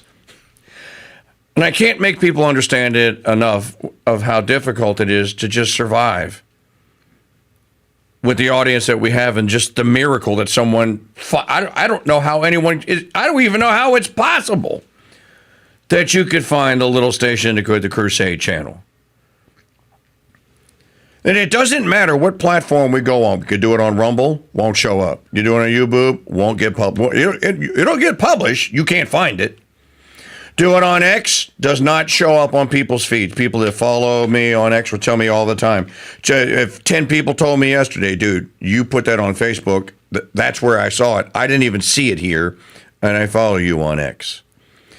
So, and this is kind of funny. I think it's funny. So I went and looked at the live feed to see who may have been listening to it. And there's Jeff Johnson is the only one that was watching it a couple of minutes ago. And then I went and looked at the people that had seen it today. I didn't see a single name in the list of people that have seen today's live broadcast on Pride Book. Again, just running an experiment. I'm just cluing you in on how these social media companies work, and that they're all vagabond liars, and that they absolutely suppress who they don't think should have an audience, and that's us. I saw a total of 17 listeners. 15 of them came from the Crusader Stadium chat room. There are 2 people on that list whose names I did not see in the Crusader Stadium chat room. You can go see it for yourself. Maggie, you can throw the link in the chat room if you want, if you're on Pride Book, and you can go look at who's watched that broadcast. Do you believe us now? Do you now believe when we tell you, because I'm sure that the rumor mill is that, yeah, they could do this, and they haven't tried to do this, if they did this, they probably, dude, we've tried everything. I've tried every recommendation that anyone has ever given to me. We've put this live broadcast out. We had this thing called the Crusade Radio Network. We tried to broadcast it out to the world. We put it on every platform imaginable. We bought and paid for all of the plugins and the search engine optimization tools and everything that you can possibly, that all the experts tell you, you do this and you'll have 1.5 million followers. Lies. Somehow, it doesn't matter what the platform is. If you put my name on it, it is not going to be shared. It just won't, unless you do it personally. So if you're on Pride Book and you were to go right now and find a live broadcast, if you could find it, and I guess if you went to my homepage, Mike Church. We should just start calling it the show that Maggie produces. That should, yeah, we'll just change the name of the show to the show, the radio show that Maggie produces. We'll start our own page. Maggie Radio. They'll probably find a way to suppress you, too. Can I just ask the question, can anyone tell me why that is ethical and fair to anyone? Or is there a little algorithm only look? No, you only get notified when someone posts a live event if you've been to their page within the last 24 hours. Oh, baloney, dude! Don't even tell me that. I've seen people hosting live streams, and I look at it and go like, how in the hell does that loser have 1,700 people watching? How? Tell me, how is it possible? Dude, can I borrow your name for a day? Maybe we can make an AI generated. Maggie's saying maybe, let's just say this out loud. I think we're just going to brainstorm here because it doesn't matter what we talk about. It doesn't matter how good it is. We could just create a Mike Church AI and then put the AI in the seat, and then you can just talk in the background. Can you create an AI broadcaster that actually broadcasts? Of course. They have an AI actress. All right.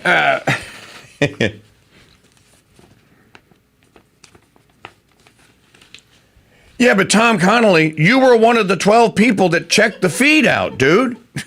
I'm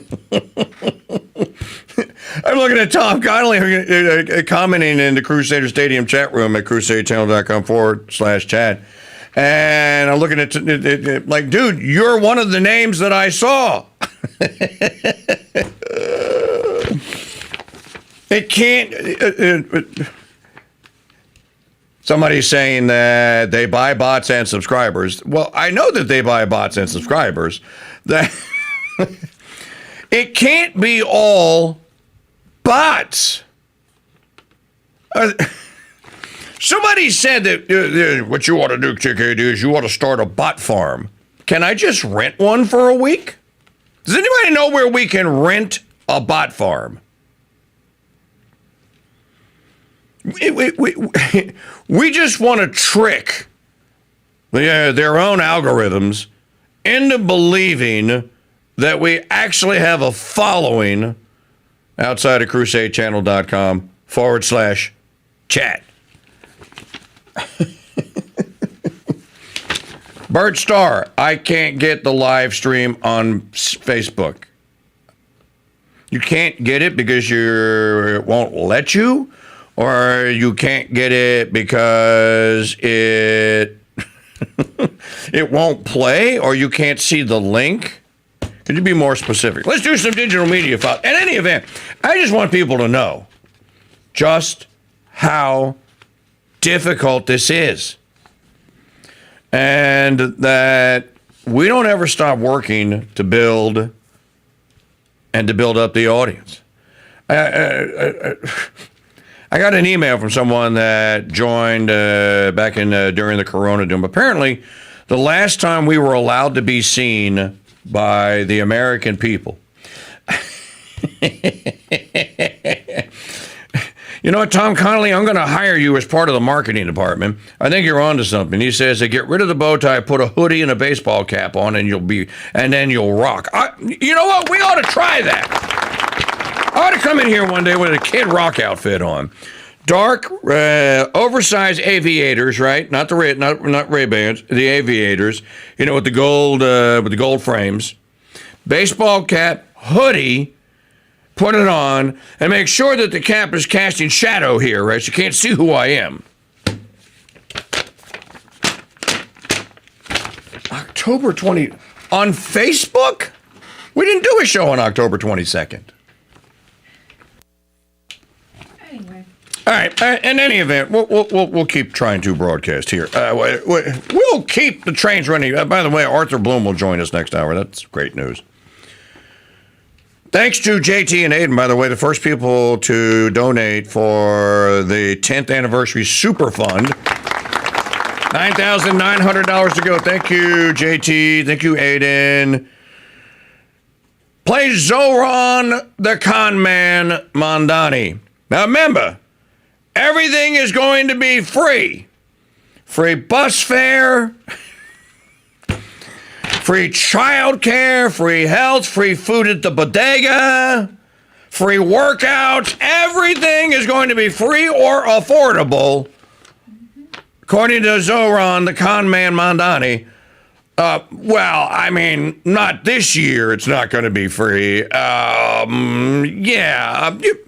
Look, guys, I didn't really mean all that stuff I said about not having to pay for things and that I didn't need your money and all that.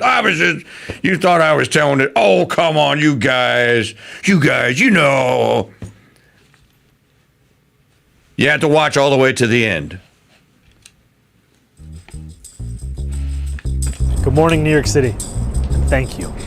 Last night we made history, and today we begin the work of making a new administration. Welcome to the transition. This is the period over the next few months where we build a city hall that delivers on the promises of our campaign, to make New York City affordable and to make government accountable to the people it serves. As we prepare to govern, we'll start announcing the leaders who will help implement our agenda.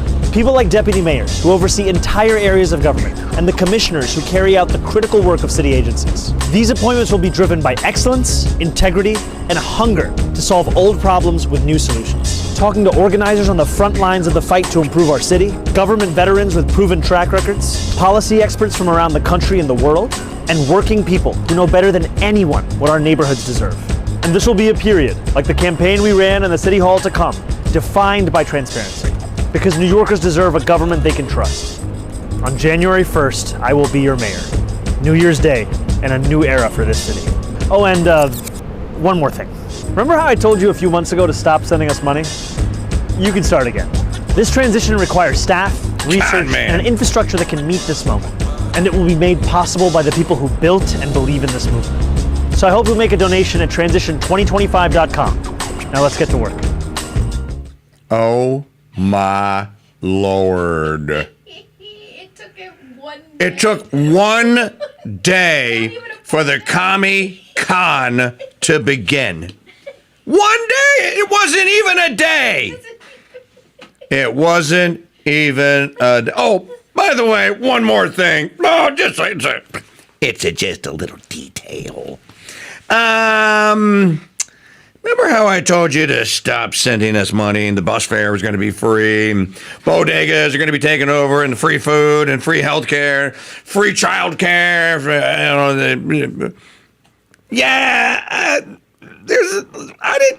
That's not exactly how that's going to happen. But in order to build the infrastructure we're going to need, so we can get you the free stuff, we need you to start sending us money again. This infrastructure is going to be built by the people that built the movement. The people that built the movement, you said Tuesday night, were the ones that get the free bus fare. The people that built the movement, the line cooks from Trinidad, are the ones that are having to pay to get on the bus. They're the ones that are having to pay babysitters to watch their kids. You said that all the free stuff begins. Wait a minute. You said the movement was built by people from Uzbekistan and Yemenis and Senegalese. Now you want them to help you build the infrastructure to make the free stuff possible? Well, won't that mean that they are paying for the free stuff kind of in advance? Oh, folks. And his transition team, all female. And by the way, the transition team, all chicks. Mm-hmm. It won't be long before you find out that the takia that the Sultan of Soho here, won't be long, I predict, that you'll find out that the Sultan of Soho here is keeping a harem. You know, he is a practicing Sunni Muslim. There's no limit to how many wives he can have. There is no limit to how many women he can bed. Hell, there might not even be a limit to how many children, depending on which part of the Sunni empire or which part of the Sunni world you're living in. But I just thought that I would just share with everyone that the free stuff has already started to not be free. How about, oh, you know what? Here, play Gutfeld. Number 5. Stats came out yesterday from exit polls.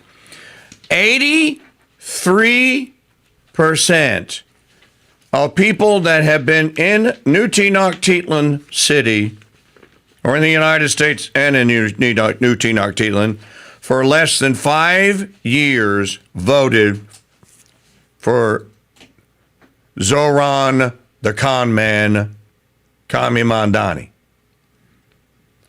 83% of the people that have lived in New York City for their entire lives, 20%.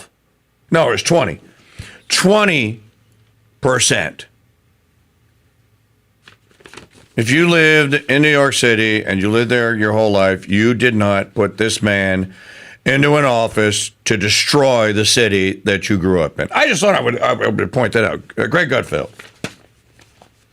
So what does Zohran's victory mean? Is it an omen of a woke future or a ghost of a woke past? True, he really is the hangover from a decade of heinous ideas where repeat criminals are the victims, men can be women, and brain damage is considered a plus. But in this election, the votes cast were over 90% Democrat. That's one-party rule, a monopoly, which means it was a choice between bad and worse because there is no counterpoint to balance against extremism, just left and leftier.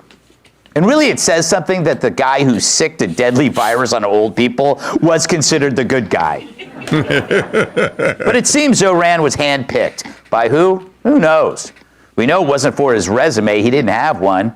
He's a hard-left socialist with no managerial background, a disdain for capitalism and Jews. He's no different than a trust fund protester, except with a PR team and Soros's credit card.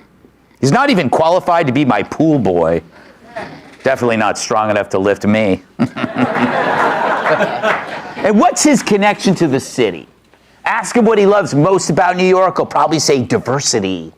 The fact that you can dine in Chinatown or Little Italy, then get mugged in 80 different languages. But diversity is not what made New York great. It's one result of the system that enabled it. Capitalism, trade, industry, which attracts people like my natural musk on a hot subway. But for leftists like Zohran, they only see the goals, not the systems. If he had been Christian... All right, we're going to run out of time. We'll be back. J. Arthur Bloom with us from Arthuriana next hour. Stick around.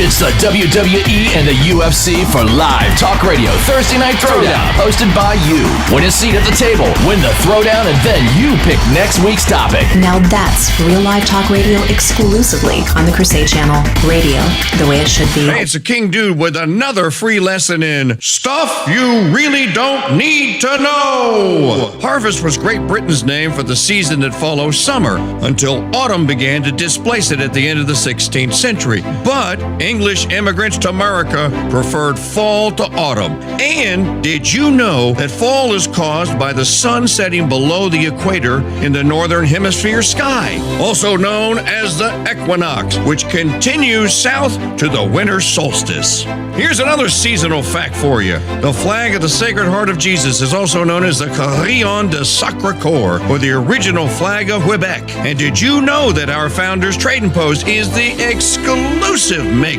and distributor of this one-of-a-kind, full-size, beautiful flag? Order a Sacred Heart flag right now and take $5 off, and I'll throw in a matching Sacred Heart flag bumper sticker for free. You know, don't cost nothing. Hurry, fall is here, and flag flying season in the north is limited. To order, go to MikeChurch.com/flag or call us at 844-527-8723. The Carillon de Sacré-Cœur flag will beautify any indoor or outdoor space it flies in, but supplies are limited. So order today at MikeChurch.com/flag or call us 844-527-8723. You're listening to the Crusade Channel, a Black Hat Studios media property, broadcasting live 24/7 from Madisonville, Louisiana, and to the world via CrusadeChannel.com. Crusade Channel News.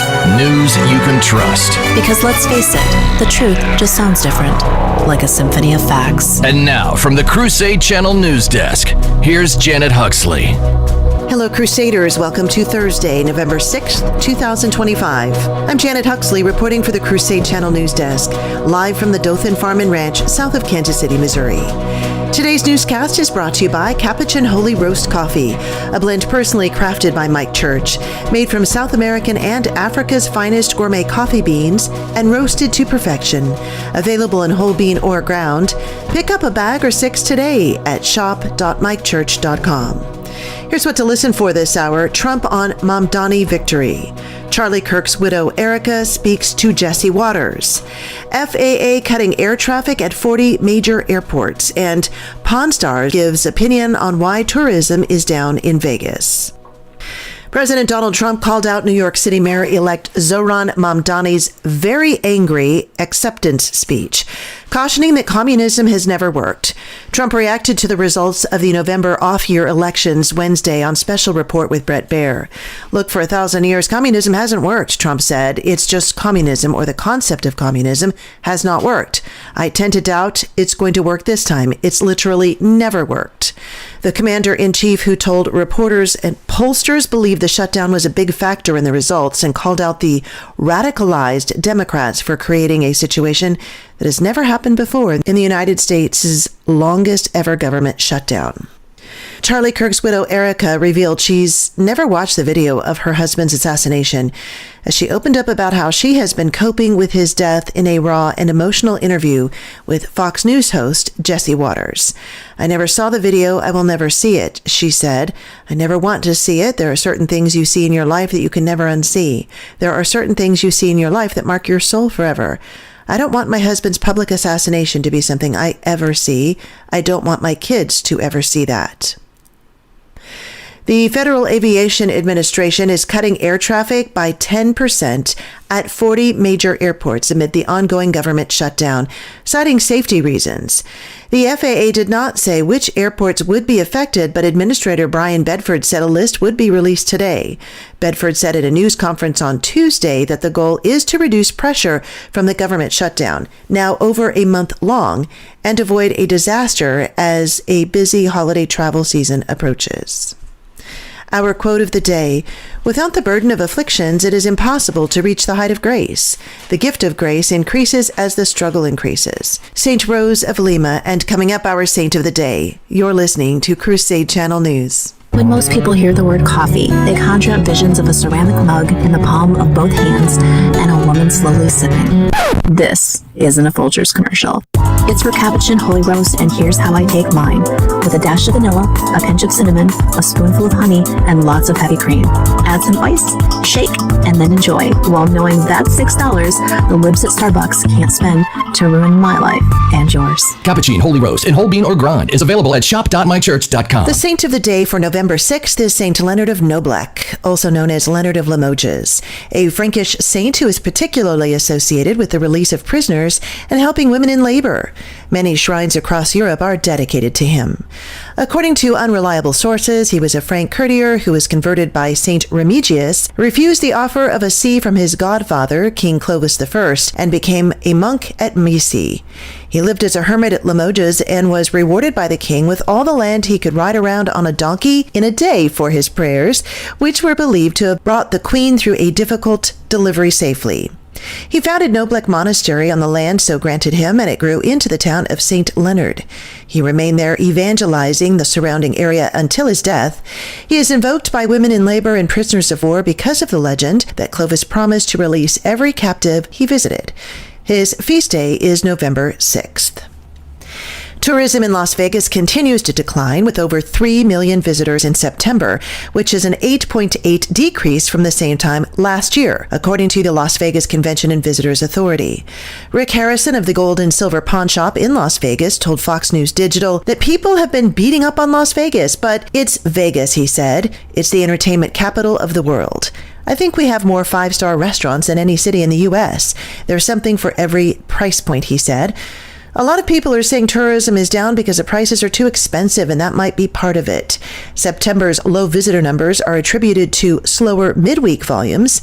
His pawn shop, a famous tourist stop, thanks to the show Pawn Stars, attracts about 1,200 visitors a day, he said. I'd say probably 40 to 50% of the people I get are international, but a big part of it is we're not getting the Asian tourists right now, he said. And he attributes that to economic reasons in their country, not necessarily ours. I'm Janet Huxley for the Crusade Channel, seeking news and finding truth. Thousands of years ago, if you owned a book, you had to haul it home in a wagon, and you'd need your 2 oldest sons to carry it into the house. Then you'd need one family member who could read. The story of Beowulf. Another to hold the candle. Hold it steady. And another to turn the pages.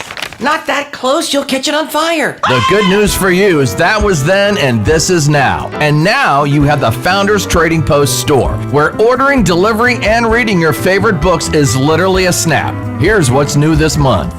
Bear Wozniak's 12 Rules for Manliness. Where have all the cowboys gone? Good afternoon, and welcome to the Silk Feather. Ma'am, what would you like to drink? Oh, I'll take the Dom Perignon, of course. Ah, the lady has taste. And you, sir? I'll just take the Diet Coke. Oh, dear. You know, what I miss about the good old days before social media and AI ruined everything? Let me guess. No fat people outside of the circus. And Ozempic was the name of a demon in C.S. Lewis story, right? Well, yeah.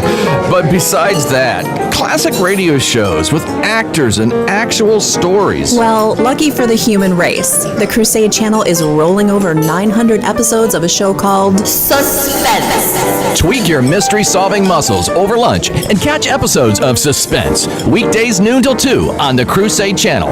Live talk and classic radio the way it should be. I like my version of suspense. Hey! Doesn't work without me. She was one of our well-known Brother comedians Mike here. Church Had presents a business where she really put a spotlight on comedians and helped develop them here in the New Orleans area. The remake of Then she had the Godzilla audacity to and the move beginning to of Atlanta, Don't and now she is helping a family flee Gaza. So we're going to get the latest from Yvonne Landry joining us here on the Ringside Politics program. And Yvonne, how are you doing? Welcome. Good morning. The Mike Church Show, preaching and teaching from his abbey while living here in the present on the Veritas Radio Network's Crusade.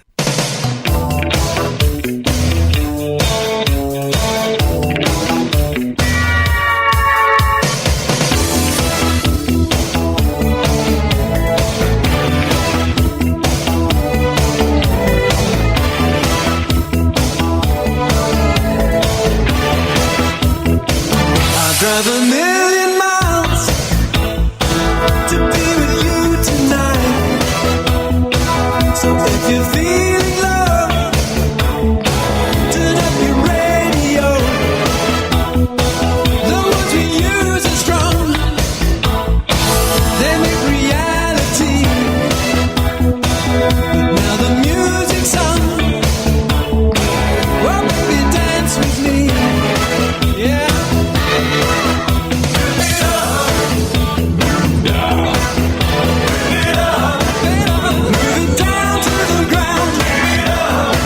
You know, there's just never a dull moment around here. Never a dull moment. There's never not something that hasn't exploded, disconnected, discombobulated, moved, cable frayed. Frayed of what? Greetings and welcome back. It's the Mike Church Show here, the longest running long-form continual radio program on air anywhere in the world. 34 years young here on the Crusade Channel on a Thursday. Tonight is a Thursday Night Throwdown, songs you know by heart. You are all invited to attend and to participate. Chat room will be open at crusadechannel.com/chat. And if you know a song by heart, then everyone else should know it by heart. And that's kind of the way the game is played. It ought to be a really fun show tonight. Thursday Night Throwdown, 6 p.m. Central.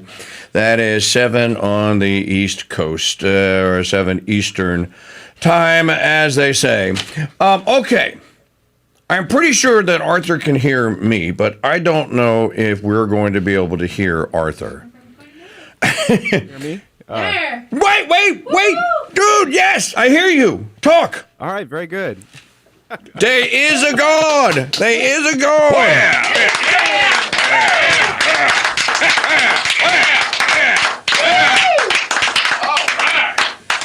We have a new mixing console that will take us and propel us into a future that Facebook and YouTube and X are trying to prevent us from having. Nonetheless, we soldier on. You know the drill.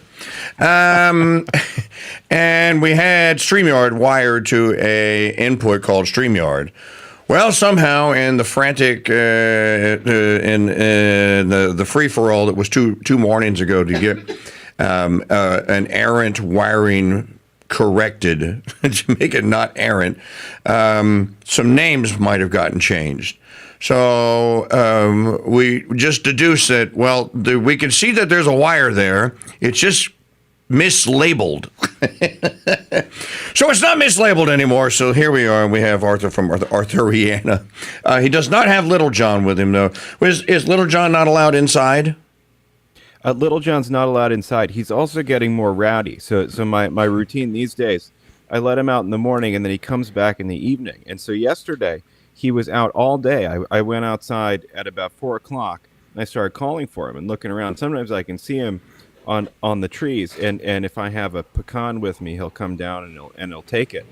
But he didn't do that yesterday, and then I went back out at about 6, and he was in his box. He came back all on his own. So he's a permanent resident. It's only a matter of time before some leftard finds out that you have that, and they send someone from New York State to execute him. They'll never take him alive. You're not over it. You'll pry him out of my cold, dead hands.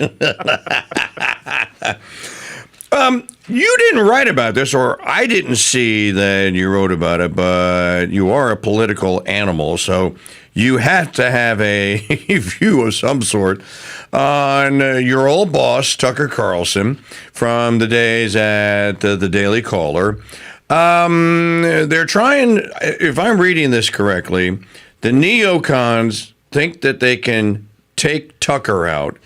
And if they can, I know that they think that they can take Nick Fuentes out, but if they can take Tucker out, then maybe they have a shot at taking out J.D. Vance, who really is their enemy and could be for the next 12 years. Am I right about that? Am I in the neighborhood? What's your view? Yeah, so I was working on a piece just now that I'll publish later today about all this. I had a little brief, couple thoughts about the fracas at the Heritage Foundation. And I guess there are a lot of, as you know as well as anyone, there are a lot of fake debates in Washington. And a lot of this is kind of centered for the last few days on the Heritage Foundation. And Kevin Roberts was being encouraged to break from Tucker Carlson because Tucker Carlson sat down with Nick Fuentes. And it's sort of this chain of guilt by association. You talk to somebody you're not supposed to talk to, and he talked to him, and it's sort of 3 degrees of cancellation, 3 degrees of separation, cancellation, and it doesn't really make a lot of sense. But here's what I think is really going on. So Roberts was brought in to be the new head of the Heritage Foundation. He came from Wyoming Catholic College, and from what I can tell, his ambit, the expectation for him was that he at least have a modicum of support for the president's agenda, and notwithstanding the efforts of Mark Levin, the foreign policy perspective of the president's most loyal supporters has been skepticism toward foreign wars, and so that's naturally something that the Israelis don't like, and so what Mark Levin and some of the other Israeli-aligned figures have been saying for the last few months is because Trump struck Iran, because Trump struck the Houthis, if you're not on board with all this, if you're not on board with carte blanche, whatever they want to do, whatever they want to annex, whoever they want to kill, if you don't want to do that, you're not MAGA either. And so that's always been an untenable point of view, because everybody knows that the president was popular because he harnessed the support of millions of Americans who are weary of decades of foreign wars. Right. Now, the problem is for Mr. Roberts is if you're a think tank that's trying to move in a direction that's more supportive of at least what the president represents, if he doesn't always really act in a way that it's consistent with it. If you're trying to do a think tank that is publishing, is doing analysis and research in a direction of greater restraint, none of them are set up to do that. there are a few. The Heritage Foundation isn't one of them, and so if he's brought in there to be supportive of Trump, he'd have to fire his entire foreign policy department, and of course he didn't do that. Instead, what he did was a full-on giveaway to the Israelis called Project Esther, and that was the post-10/7 project that they were doing, which defines the majority of American college students as material supporters of terrorism. So instead of he is rhetorically and personally supportive of some of these foreign policy restrainers but in the course of his tenure at Heritage, has actually gotten more aggressive or more hawkish in terms of the projects they're doing, the position papers. And so, if you look at Project Esther, it's a very, very nasty sort of thing. I see that. It defines people who are pro-Palestine as material supporters of terrorism. Now, if you look at the legal frameworks that have been put in place with the Bush and Obama administrations, material supporters of terrorism, I mean, it's the perspective of both Bush and Obama, and Trump has not changed it, that material supporters of terrorism, even in the United States, could be summarily executed without trial. And so it would be hard to come up with a more fundamental violation of constitutional rights. And basically what Project Esther leaves the door open to is, like, we can drone all the college kids. Well, do you really think that's a good idea? No. And so, should, if Kevin Roberts, the rubber is just sort of meeting the road. I mean, if Kevin Roberts wanted to move in a restraint direction, you wouldn't have started Project Esther. And so because he's held on behalf of Tucker Carlson, some of the Israelis are starting to jump ship. And they're, saying we're not going to participate in some of this stuff anymore. But, this is hardly decisive leadership in either direction. Arthur, as I was explaining to the audience the other day, and he is Arthur Bloom, Arthuriana on Substack. As I explained to the audience the other day, Heritage Foundation is a Reagan rock. It's been around since the 1980s, maybe even earlier than that. Might have been like 1976 or something. It used to be, it's considered a cornerstone of American conservatism. You do have good people that are heritage. I know a couple of them. You know a couple of them. Yeah. And I even saw in your piece, and I didn't even know that you were working on Project 2025. People have this idea that this, because of what Kamala Harris and others tried to do, and he is a member and he's working with, he's carrying out the Project 2025 agenda. Well, the Project 2025 agenda is basically an extension of what Patrick J. Buchanan called America First and what Trump calls Make America Great Again, isn't it? That's right. So I was a member of Project 2025. But you quit. You quit. You resigned, right? I resigned over Project Esther. Wow. Yeah, so the a man with actual ethics. Good for you, buddy. I mean, I'm not going to do something with an institution that's putting forth a project that's saying or that we can drone strike all the college kids. That's not. I don't believe in that. Right. Well, I don't think any of us do. But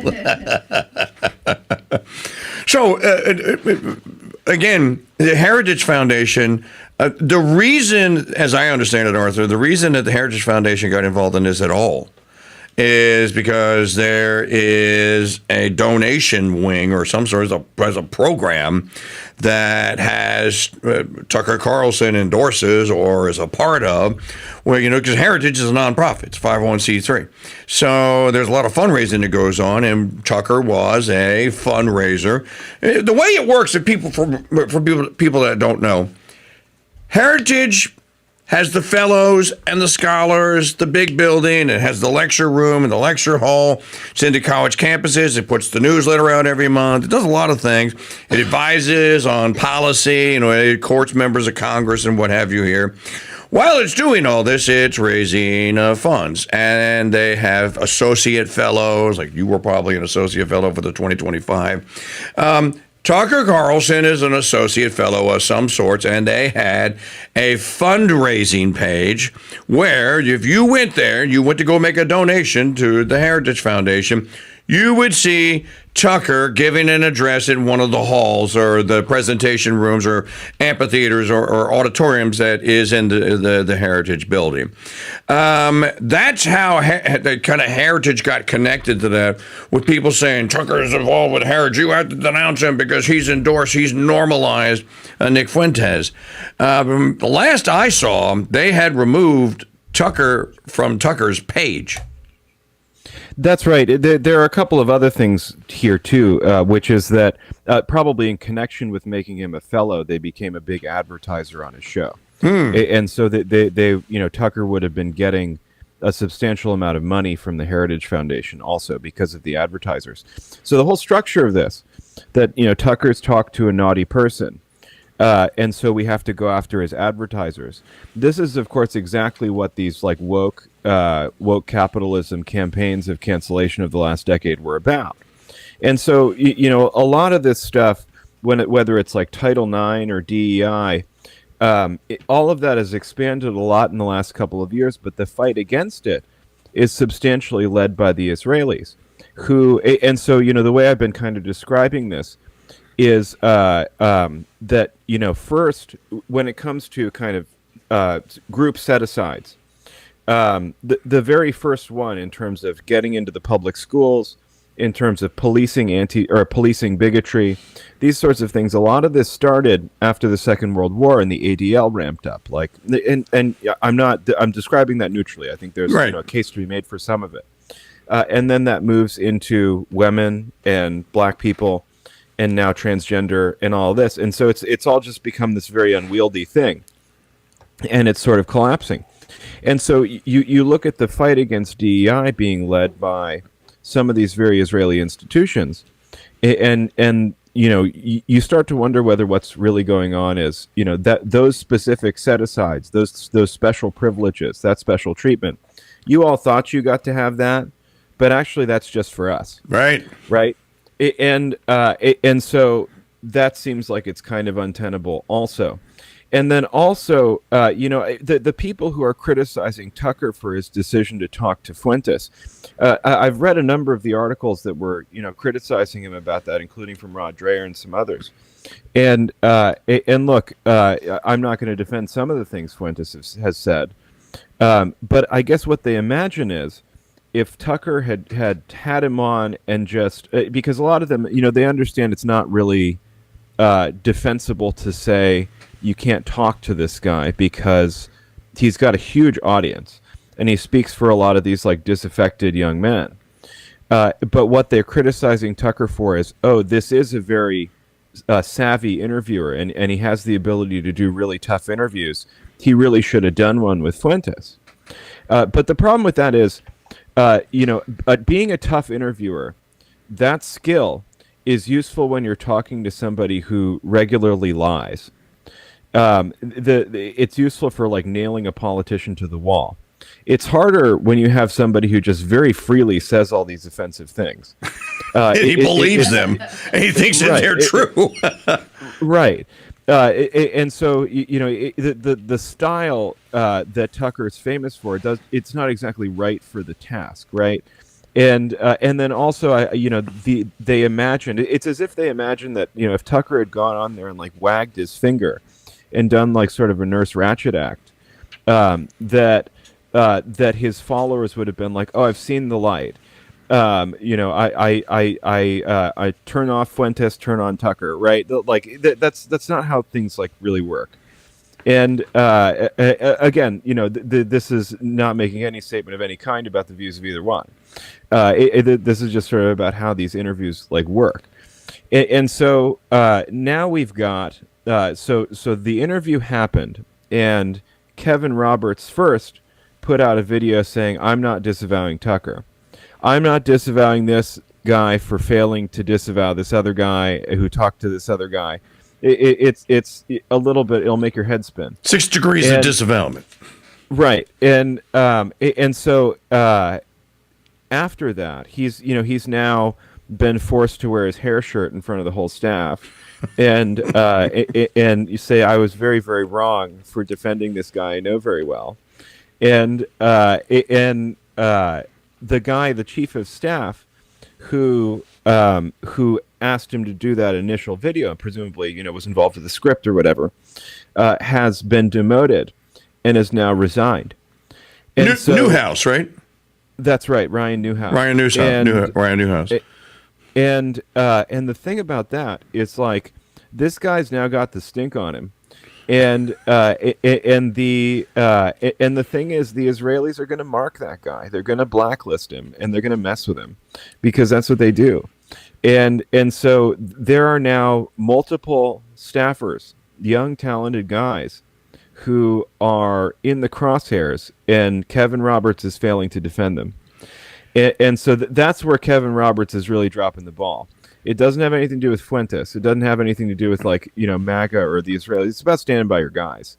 That's kind of how I see this. Well, the first rule of leadership is everything is your fault.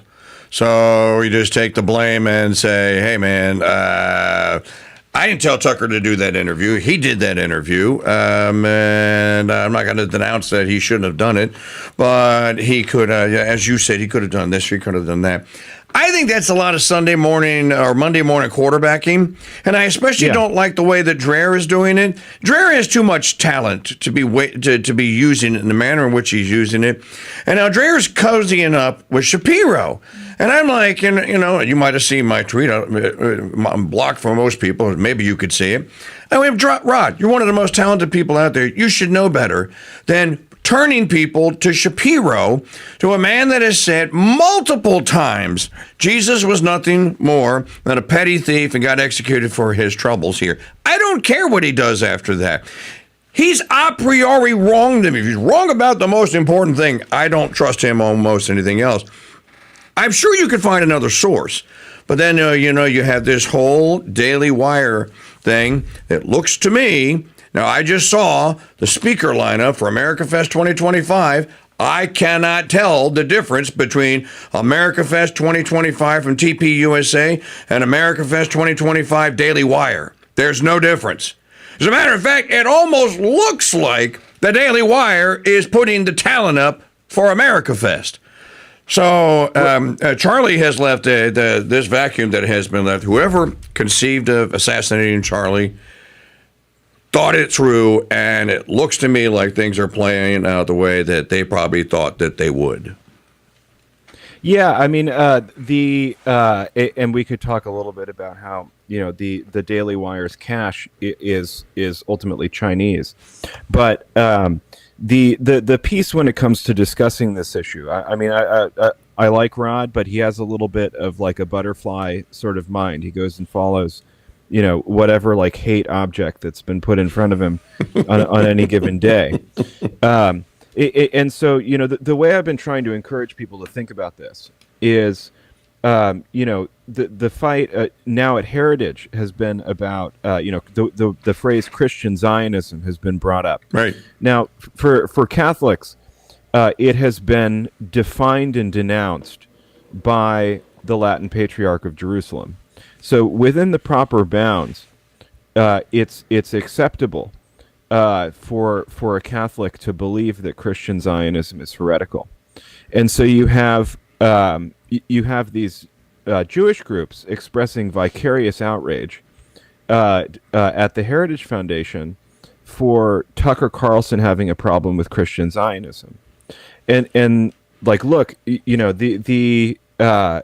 it is okay for maybe even arguably a Catholic should think that Christian Zionism is heretical. Can you hold that thought for just a moment?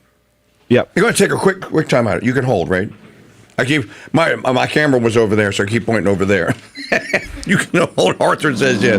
We'll be right back. 3 minutes. 3 minutes. Be right back.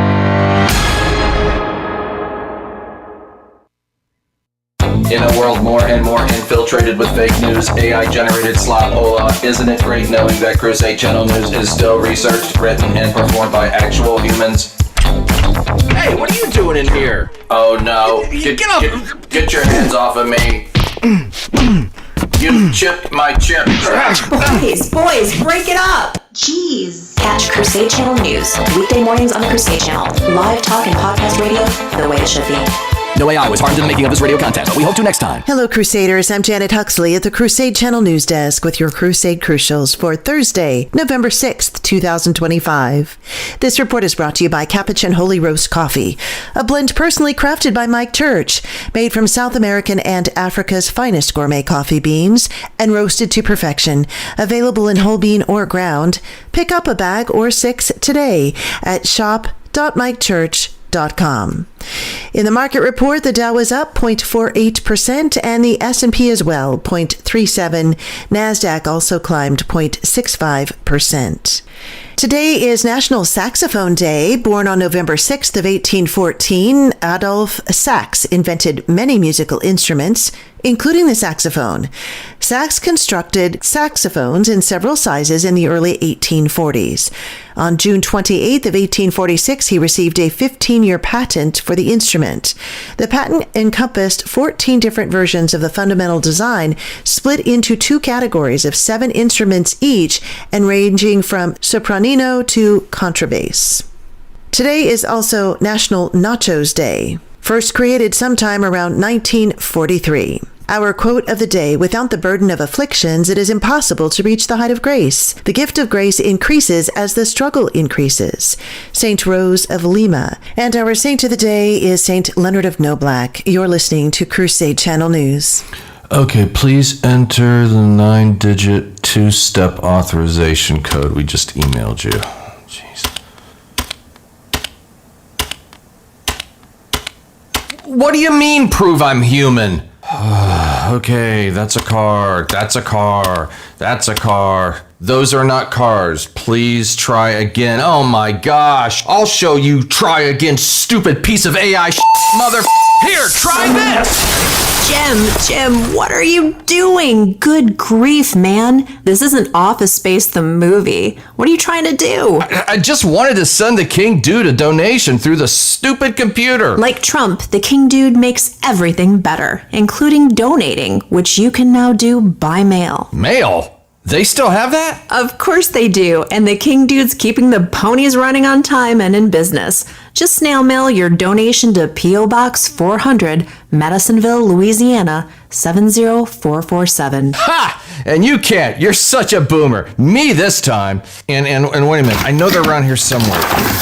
There! Ha-ha! Dude, those are airmail stamps from the movie Airplane. Surely you have... Of course I do. And don't call me Shirley. The Crusade Radio Guild is a 501c3 nonprofit corporation, so your donations are tax deductible. Donate today, the Crusade Radio Guild, P.O. Box 400, Madisonville, Louisiana, 70447. While Trump continues to try and make America great again... by doing Mortal Kombat with the Clinton, Comey, and Clapper crime families. You forgot the... Nope, did not. And the King of Russia treason, the Obama father. Well, we'll always be there for you with the best live coverage and commentary in media on the Crusade Channel, our app, and always on CrusadeChannel.com. Live talk and podcast radio the way it should be.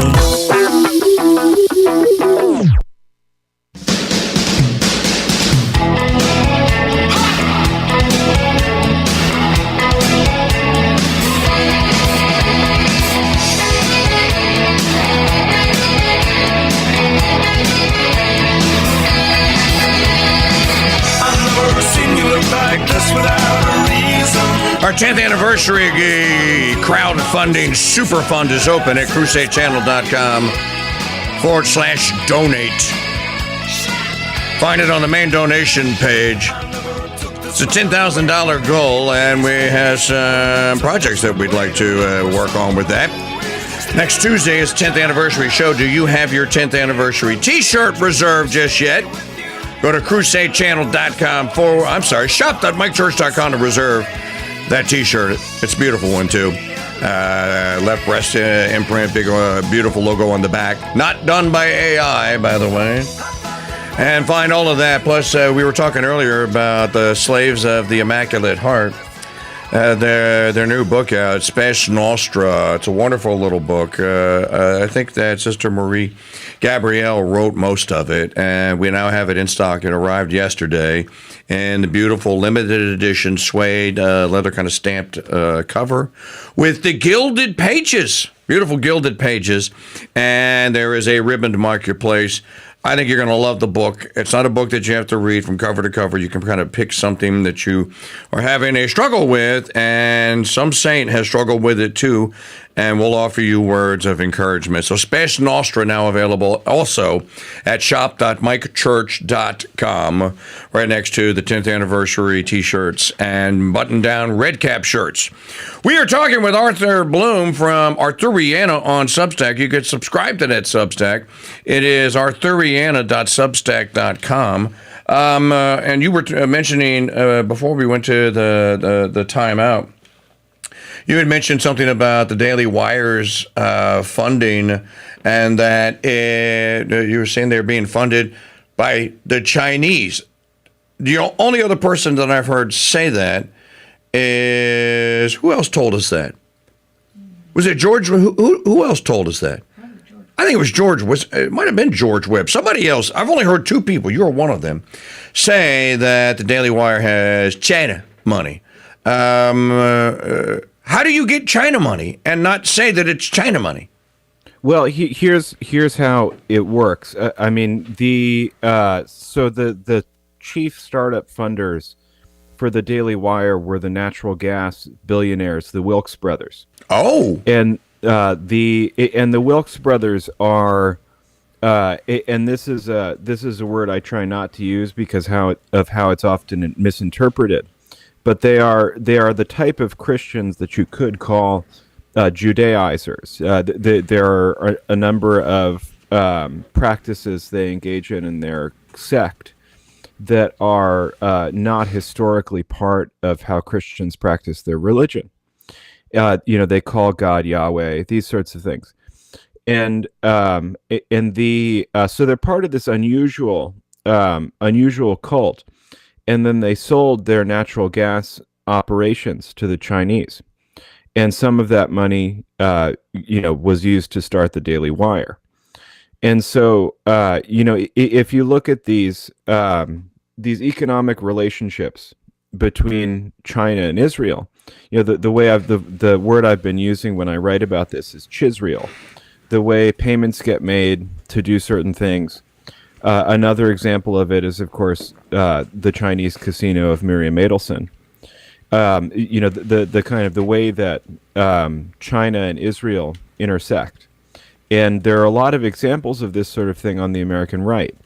It would be hard to deny, for instance, that the Daily Wire or Miriam Adelson don't have a lot of influence. But when it comes to talking about, so before we went to break, I talked about Christian Zionism, and it actually has been condemned by the former Patriarch of Jerusalem, the Latin Patriarch. And so as a religious question, that's something to take under advisement. But generally speaking, I think most people who talk about this or who want to kind of suss out what the problem is, we in general, this is a very human quality of the mind, but it's also especially true of people on the left, where every little problem is also an example of 10,000 big problems. And that's not really a healthy way to think about this, because you'll end up going down some roads where you say things you'll regret, and you'll you should try to seek solutions that are tailored to the problem. Yeah, and I was just looking at KingDude. Maggie just looked up and said that the Wilkes brothers contributed $4.7 million was the original contribution. If we have the correct donor, that's right. Okay. Yeah, and so the people, when they talk about Israel, they want to talk about a religious mandate or a lack thereof, or they want to talk about an influencer who has bad opinions or one who doesn't have bad opinions. I would encourage people not to think about it this way. Whatever religious import you may or may not believe Israel, the modern state of Israel has, it's also just a country. And there are normal ways that countries interact with each other. And, the U.S. and Israel have a relationship, and we should look at it from the standpoint of, is this a normal one? What are the ways that this diverges from the normal relationships between nations? And if you just do it that way, it's more narrow. You're going to be less likely to go down a darker path. And I think you'll probably find what you're looking for, because there are a lot of things about it that are beyond the scope of what's normal between countries. And asking to fix that or wanting it to be addressed is not bigoted, and it's also in the national interest. That's what I'd say. Well, and this is very interesting because there's a piece at theamericanconservative.com today. J.D. Vance can lead a post-Israel America by Andrew Day. Andrew Day pretty much comes to the conclusion that you just said. He goes, what if J.D. starts treating Israel like it's Switzerland? And just says, okay, you're a country, I'm a country. We swim in the same waters, there's some of the same friends. What do we have in common? What do we have? Do we have common adversaries or problems, et cetera, et cetera? You would rapidly discover that that Israel, as you just said, as a country, is pretty much like all other countries. It has its strengths, it has its weaknesses. When you view it, though, at the moment you start interjecting that there is a religious component to how you should view it, then all of the pragmatic, practical stuff that you just said and that Andrew Day says, and apparently that J.D. Vance must be saying in his inner orbit, then all of that comes to bear, and you're not looking at the same entity any longer. Now you're looking at a favored nation, and it's favored for reasons that are just they are based in falsehoods. It's just look. I say this, and I agree with what you said. You should look at it like that, but I also say this: these people, beginning with Schofield, worked at this for a century. They didn't just start on this in 1948 when it became a state. This started 100 some odd years ago. This is a century-old project involving millions upon millions of people. You can't Thanos snap that out of existence. And irony is, Arthur, if we were talking about the Nazi Party, the German National Socialist Party, you can Thanos snap it out of existence, right? And we did.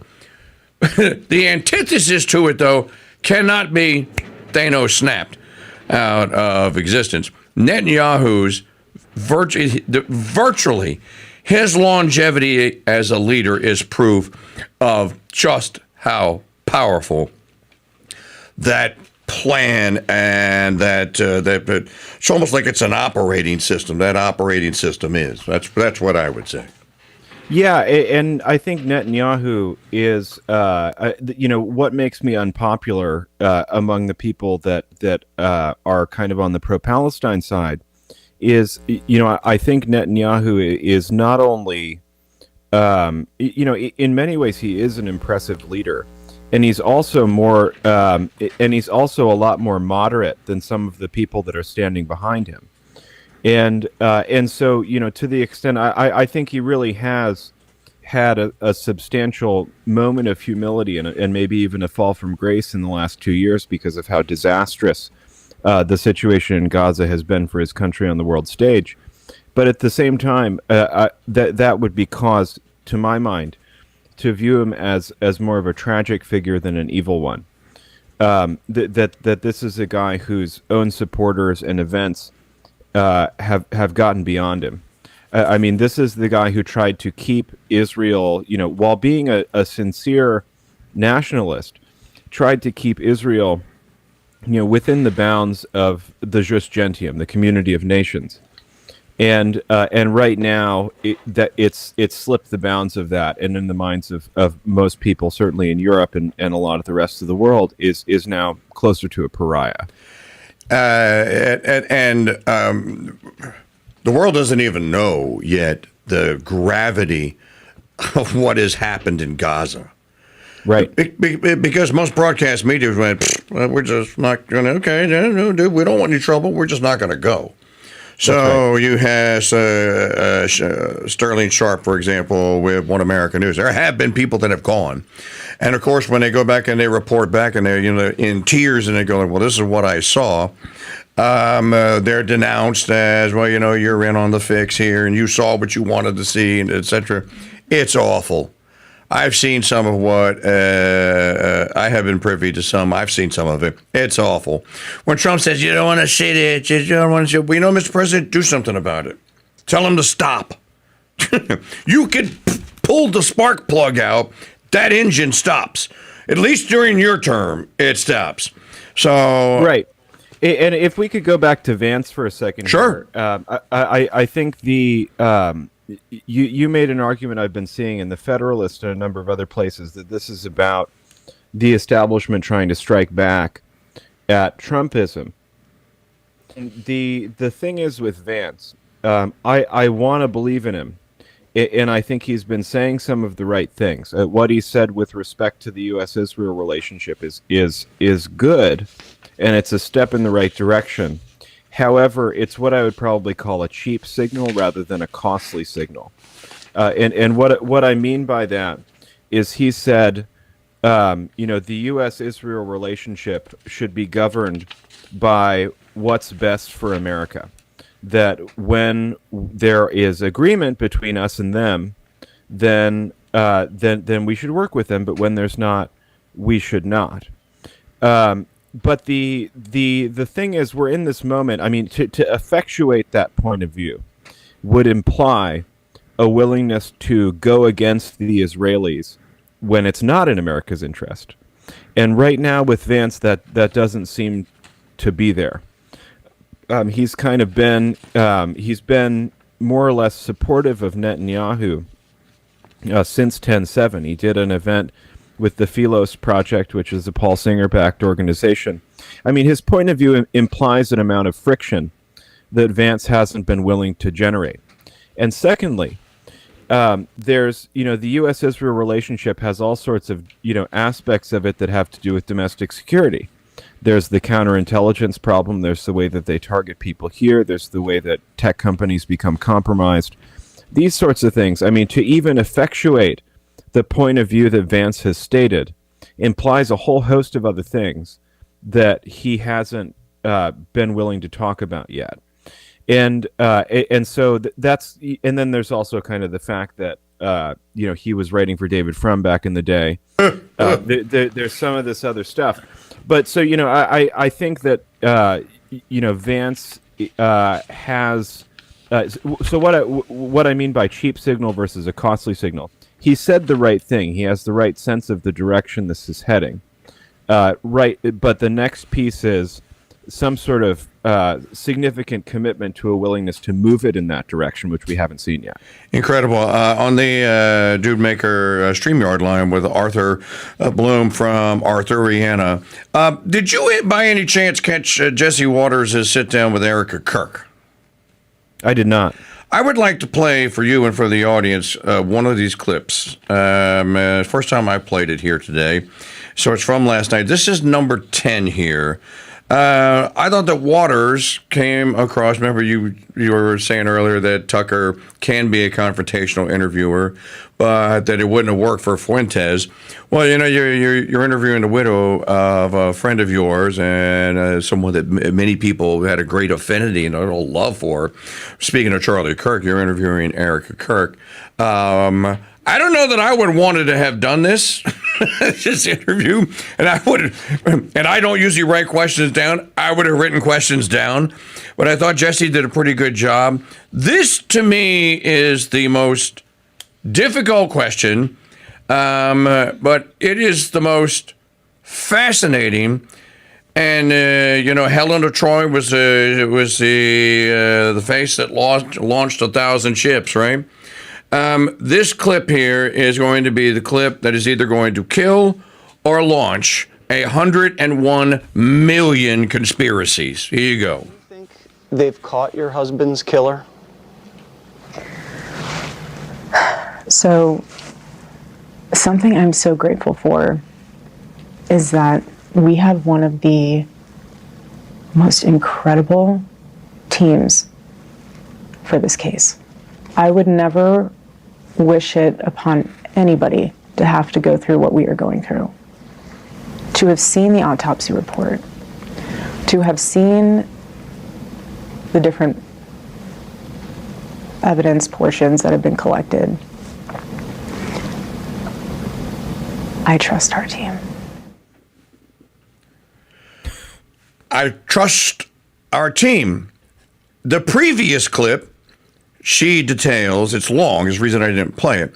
The previous clip, he says, did you see Charlie before you saw him in the casket? And she goes, yes, I went to Utah. I got there, and they told me the doctor said you can't see him. And she goes, why? And the doctor says, you don't want to see this. And she goes, I want to see what they did to my husband. So she insisted, and she went in there. And she tells the story of how she didn't get to kiss him goodbye that morning. And when she saw him laying on that table, he had just died. The soul had just vacated the body. And then she said that she got to see, she saw the wound. She said it was horrible, horrible, horrible. She said, I got to kiss him and he was still warm. He was still warm. You know, it's terrible when you see them at the mortuary. You know, it's awful. They don't even look like people anymore. Then she tells, and then he asked the question, well, do you think that they caught the killer? I can already see. I'm just reading the comments in the chat room. There is nothing that this woman could say, and there's nothing that can come out in that courtroom that is going to disavow. Now an entire generation is stuck. And congratulations to all you guys on this. And I hope it doesn't make you lose sleep at night, but I'm sure that you will be talking about it around campfires. Now an entire generation is going to have a new JFK. And there will never be, I don't care if they convict that kid. I don't care if Charlie Kirk comes back from the dead and says, that guy right there, you see your assassin in his room? Yeah, that dude right there. It won't matter. The conspiracies have been launched, and we live in the most cynical society in the history of the human race. And I just think it's a tragedy. And I also think that what Erica said about, please be careful of what you say about my husband's murder and what you post about it, because it's forever on the internet. My kids will be adults, and they'll read it someday. So please be careful of what you say. So that's my read on it. A trial. Is a trial going to solve anything, Arthur? I don't think so. No. Here's the thing. There's in some of this, there's the assumption that justice is a private matter. It's not. No, you're right. Justice is a public matter. And so when it comes to, there are no places where the First Amendment has been so widely vindicated by the courts as in the ability of the public to talk about and debate criminal acts which are on trial. And, what's missing, what's persuasive, what's not. And who's actually guilty. I mean, it's defamatory to accuse someone falsely of committing a crime. Definitely, that's the definition of defamation. Sure is. But the debating the sufficiency of evidence, these sorts of things are very much within the scope of what the First Amendment is intended to protect. And so when something like this happens, and if you ask me, there are pieces of this. I mean, why wasn't the autopsy filed with the charges? Where there's probably still evidence being gathered here, but the public still hasn't seen enough.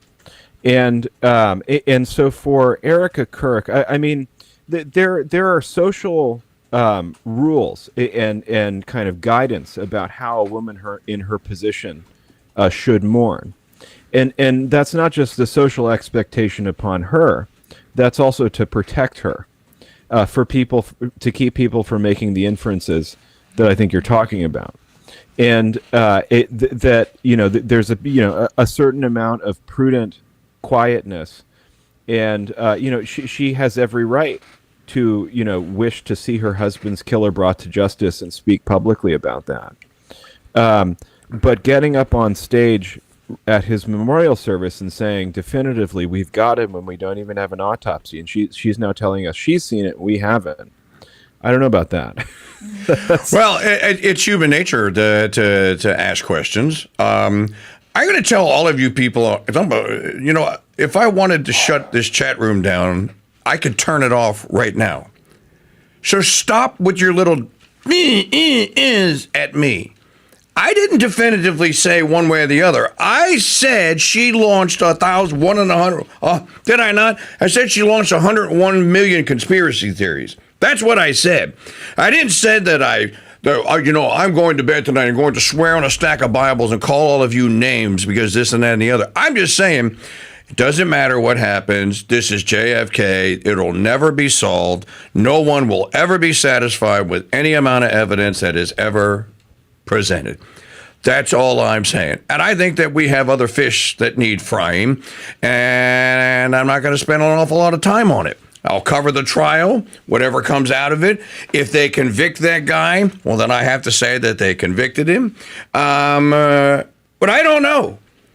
Again, you're right. Some other people are right. There's no way that bullet was. Have you seen the wound? I haven't seen. Have you seen the wound? I haven't seen it. Right. I saw what I saw on television. So, but I'm saying that you know what, Philip? I'm going to start calling names out. You know what, Philip? I did not accuse you of calling her a liar. I said, do you want to be in the position of saying that Erica Kirk is a liar? That's what I said. So, calmly discuss the subject here. And just talk about other good things, like how Jamestown was funded. I told you that this was a launch, and that there was going to be, I said it this morning at 6:10 a.m. when I started the show. I'm like, I'm going to play something for you later on that is going to upset many people, and it is going to upset the world. And no one is going to get any resolution out of what Erica Kirk said. And all I said was, my position in my professional broadcasting capacity, I am not going to call Erica Kirk a liar. I'm just going to say, I don't know. This is what she said. This is her story. You could choose to believe it if you don't. If I want to have a private opinion on it, then I'll have a private opinion on it. It's not going to fix America. It's not going to make America great again. Might make us worse. So that's what I have to say about it. But you are free to, Jude, if you want to discuss it, you go right on. If you want to believe it, I just wouldn't call the woman a liar. And I wouldn't imply that she's lying. You know, the idea that they got her kids somewhere and they have guns held, the Israelis have guns held to her head, to the kids' heads. Maybe that happens. I'm sure it does. But in this case, I would just rather say that, well, that's what Erica said. Maybe we should wait till there's a trial. I don't know. I think there's going to be a trial. January 16th is the next hearing date, I think, that I heard. So I'm trying to be responsible about it, not fall into the category of, I try not to do that. So I think that's prudent. I think it's a prudent thing to, as I said, at 6:10 a.m. There's nobody, no winners, or no one is going to, you can't plant a victory flag after that. I almost wish that Jesse hadn't asked her. I almost wish, because I almost wish that he hadn't asked her, because now that she's answered it, phew. All right, finally, before you go, did you write this story about Jamestown? I've been working on this history for many years, and I think it's about time to tell that, do it in that way, in verse. It's called Virginia Genesis, first of all. It's incredible. The founding of Jamestown. You can find it at arthuriana.substack.com. It is written in verse. It's not written in poetry verse, but it's written in verse. I started reading and went, wow, dude, how long have you been working on this? It's incredible. Yeah, I thought about maybe I'd been working on a podcast for many years about, do the history of Virginia. And it's just when you're doing it in prose and you're doing it in like factual history, it's really hard to find a narrative. And this way kind of makes more sense. And then all the characters that you have gathered in, the legend is shows Captain John Smith and Pocahontas and Powhatan, and they settled the colony and all that. And most people don't know who Jamestown is named for. But if you're in Virginia and you can actually go to Jamestown. You can still get a tour of it. I know when I was in first or second grade or whatever, we all got put on a bus and went to Jamestown for a day. And this is before they started the modern day excavations because they were digging in the wrong place, weren't they, for a long time? They started digging in a new place. They thought it was in the James River, but it's not. Yeah. Well, you know more about it than I do. So they found a new place to dig, and they found all kind of stuff that's been buried. That's right. The archaeologist who did it was named Bill Kelso, and his book is really excellent. He's written a great book for kind of popular consumption about the Jamestown excavations. But you're right. We know more about it today because of excavations done in the last 20 or 30 years. So what we know about it has actually changed so much recently. And some of that, has, we have a lot of literary sources going back. I mean, a few of the original colonists wrote narratives, but we know more about it because of archaeology in the last 20 or 30 years than we ever did before. And there are a few kind of pieces of the history and historiography that have not yet been incorporated into like a narrative version of the story. One of them, I think we've talked about this on your show, is the Gabriel Archer Reliquary. Yep. And then there's George Percy from a family that was implicated in Catholic intrigue, and some of these other guys. I mean, a large number of the Jamestown colonists have these sort of like little clues, because by 1607 the Reformation had not taken very deep root in England. And there was the chance that it could snap back in the other direction. And so not only in the colonists themselves, but there are in the first 2 decades of Jamestown, there are French prisoners, there are Spanish prisoners.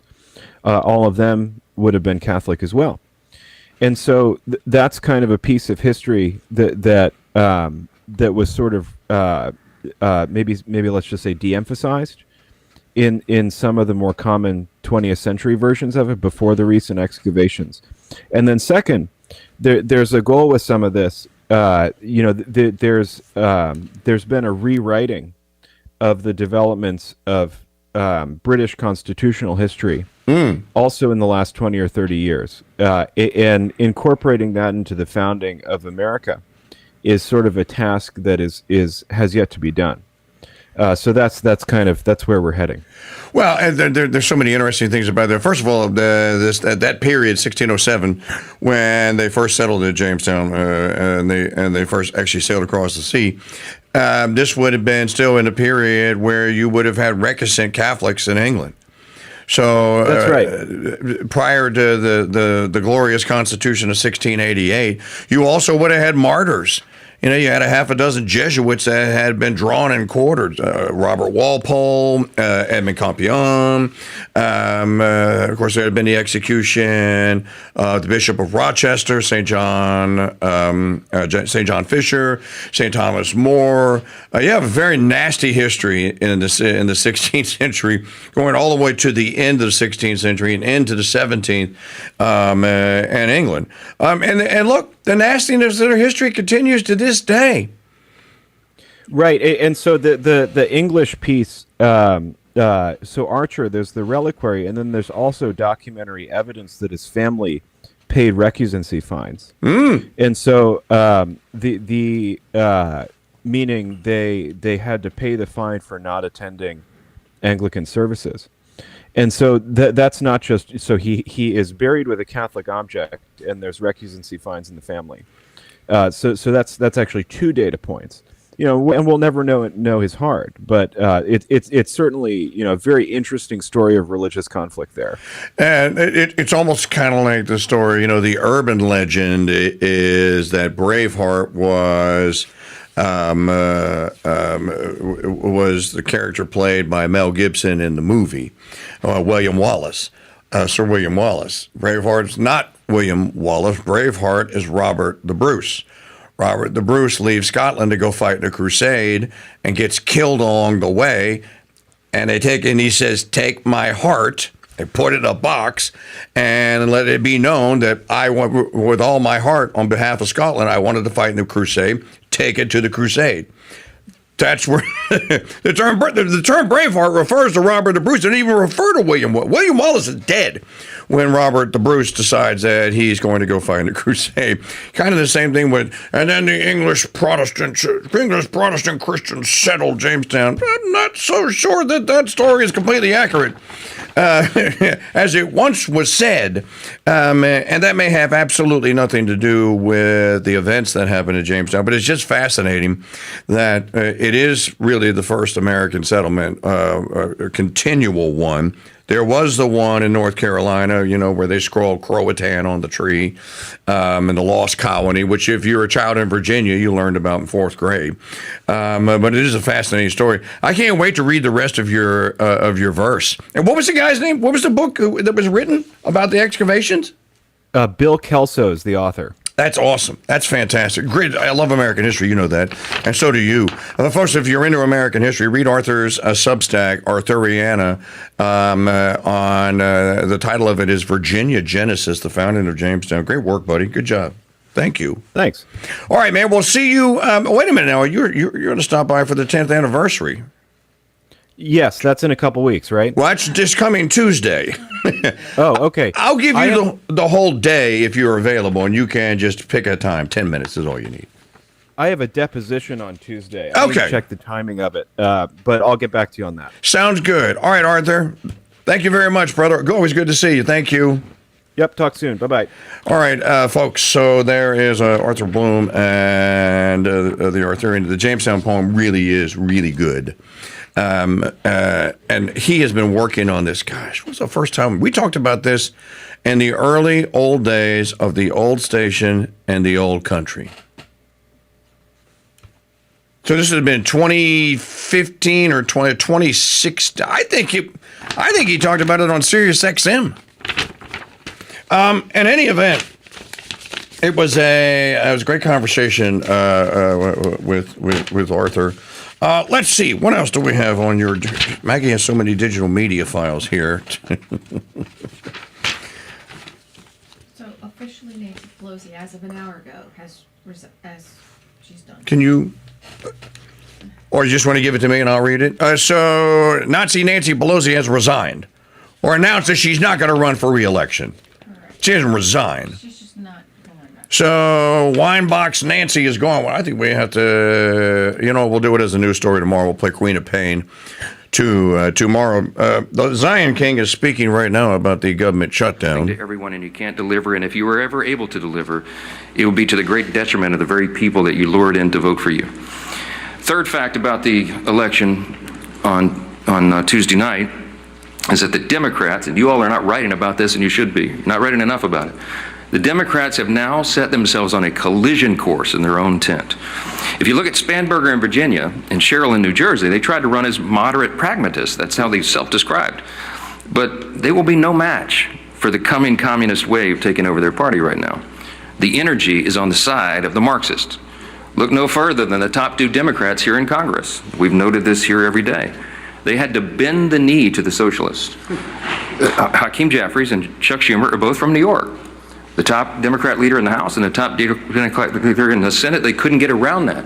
And so Hakeem had to ultimately embrace it. He had to give the full blessing to Mamdani and his agenda. And he co-owns it. And Chuck Schumer flirted with it. He pandered all along. He flirted with that open endorsement till the better end, even though Mamdani is an activist against Israel and an anti-Semite. And Chuck Schumer is the highest-ranked Jewish official in America, and he couldn't bring himself to disclaim that. And as we've noted here every day, the sole reason for the entire federal government being shut down now, the sole reason for all the American people suffering all this pain and hardship, is because of the fear of political retribution from the far-left activists who run the Democrat Party. That is the motivation for the shutdown. It's never been about any policy issue at all. It was only so that they could show a fight and try to show that they're tough to this rising far-left activist base in the party. The old guard has been repudiated, and the radicals are taking over the Democratic Party. We have evidence now every day. Yesterday, Jared Golden announced he would not be running for re-election in the state of Maine. He's a moderate, and he has no place in his party anymore. And then this morning, you saw the headline. Former Speaker Nancy Pelosi has now announced her retirement this morning. That is a very important sign that I hope that you all will delve into. Even the famous San Francisco liberal is not far left enough for the neo-Marxists. We commend her for her services. We all do, everyone who serves in Congress, but there should be a lot written about that. Fourth point I just want to make in the aftermath of Tuesday is that off-year election results in isolated places are never indicative of the upcoming midterm election. Don't read too much into that. You shouldn't. If you do, you're going to miss it. The GOP is in excellent position to win big next year. And when I say I'm bullish about the midterms, we absolutely are, and there's a lot of reasons for that. This is not groundless optimism. It's based on facts. The reason we're in such a great position is because we are united. And while the Democrats engage in their emerging civil war, Republicans are going to continue to work and deliver for all the new voters that we brought into the party last fall in 2024. There was a true demographic shift in that election, as you know. Record number of Hispanic and Latino voters, Black and African American voters, Jewish voters, union workers, urban voters, young people. And while they say that there's this big swell of enthusiasm of young people based on what happened in New York City Tuesday night, I would give to you Exhibit A on our side. Maybe you're not noticing, but the turning point events at college campuses all around the country are setting records for attendance. You have hundreds of thousands of new young people weekly coming into the movement that are enthusiastic, young conservatives who are looking for truth, who believe in America's founding principles, and who want to be engaged, and they will be engaged in next year's midterms. The third reason is we got a very favorable map. You shouldn't miss this either. I was very bullish even before the current redistricting battles began. As we sit here today, there are 13 House Democrats sitting in districts that President Trump won. There's another 21 of them in districts he came within 5 points of winning. There's only three, conversely, there's only 3 House Republicans sitting in districts that Kamala Harris won. That's a lopsided map. And after redistricting, we think we'll net a few more seats, handful, maybe 6 to 8. We're in very good position to make history and grow this majority. And finally, I'll just leave you with this. The reason we're so enthusiastic about running next year is we have a real record to run on. Mamdani and Democrats want to talk about affordability. We love that subject. We love it. Look at the facts. I brought some this morning. It's the Republicans who are working every day to make life more affordable for working families. And it's not a talking point for us. We are delivering. After 4 long years of skyrocketing prices under the Biden administration, we had to take over. You don't flip a switch and reverse that overnight. It takes a while to work those policies out of the system and to get the new ones in. President Trump and Republicans are delivering results for the American people that they can see and feel. To date, we've seen core inflation is nearing its lowest level in 4 years. Gas prices have fallen to a 4-year low. Prices for everyday goods continue to decline, and blue-collar workers are seeing the largest increase in wage growth in nearly 6 decades. That's the result of our policy. All right, I just wanted to jump in and see what they were talking about. Big news, though, that Nancy Pelosi does not believe that there is a place for her in AOC's Democrat Party. Repeat, Nancy Pelosi, the lion, and she ran that house with an iron fist. Nancy Pelosi does not believe she has a role to play in the future of the Democrat Party. She could pull a John Dingell or a Dianne Feinstein and die in office, which I thought she was going to do. Instead, she's headed back to San Francisco, City by the Gay, to live out her final years, however many that may be. She's 85. I can't say that I blame her, but I wouldn't want to be a part of what's about to happen either, Nancy. Nancy was a winner amongst a field and a group of perennial and perpetual losers. The fact that she was able to galvanize that Democrat Party, and look, and I'm giving her credit, galvanize that Democrat Party into lockstep monothink. No, if you're going to be in my caucus, you are going to vote with me. If I tell you that you're going to vote for this, you're going to vote for it. There will be no exceptions, or we will primary you and you gone. Note that on the Democrat side, there are no Thomas Masseys. There's no Marjorie Taylor Greens. There's no Ron Pauls going back to 12 years. There's no Walter Jones going back a similar amount of years. There's no James Traficants left in that party. They are all cut now from, it looks to me, from the Bernie Sanders, AOC, con man, commie Mamdani cloth. And by the by, the bloom is off the con man rose. The dude hasn't even, his first day after the election, if you missed the soundbite that we played earlier, he's already begging and pleading for cash. One day! If you want your free bus fares, you got to give him $120 million so that they can rebuild the infrastructure, as he says, of City Hall. There are members of the New York Police Department that are already talking about early retirement. Some of them are just going to outright go like, screw it, I ain't working for the guy, I won't do it. There are position papers that I have seen where my commie Mamdani is plans to unleash, what do they call them? Not NYPD, not police, but Muslim, what are they, not problem, what do they call them? He has a name, a term, he's called it. Prevention officers. Muslim prevention officers. So you live in New York, you're on your own. Just like if you live in London, England, and if you're a female, you walk outside your apartment, you, in a quick manner of a couple of, I don't know how long it'll take, there will be, I would imagine, millions of women who will be fearing for their lives. There will be areas of town that will be no-go areas because the Muslims will take them over. All with con man, the jihadi Mamdani's blessing, I imagine. What else do you have here on the cut sheet right there?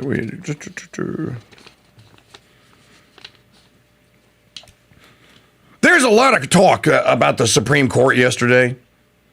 We played digital media file number 13, and about the hearing on tariffs. By the way, it says that Trump's going to make a major announcement at 11.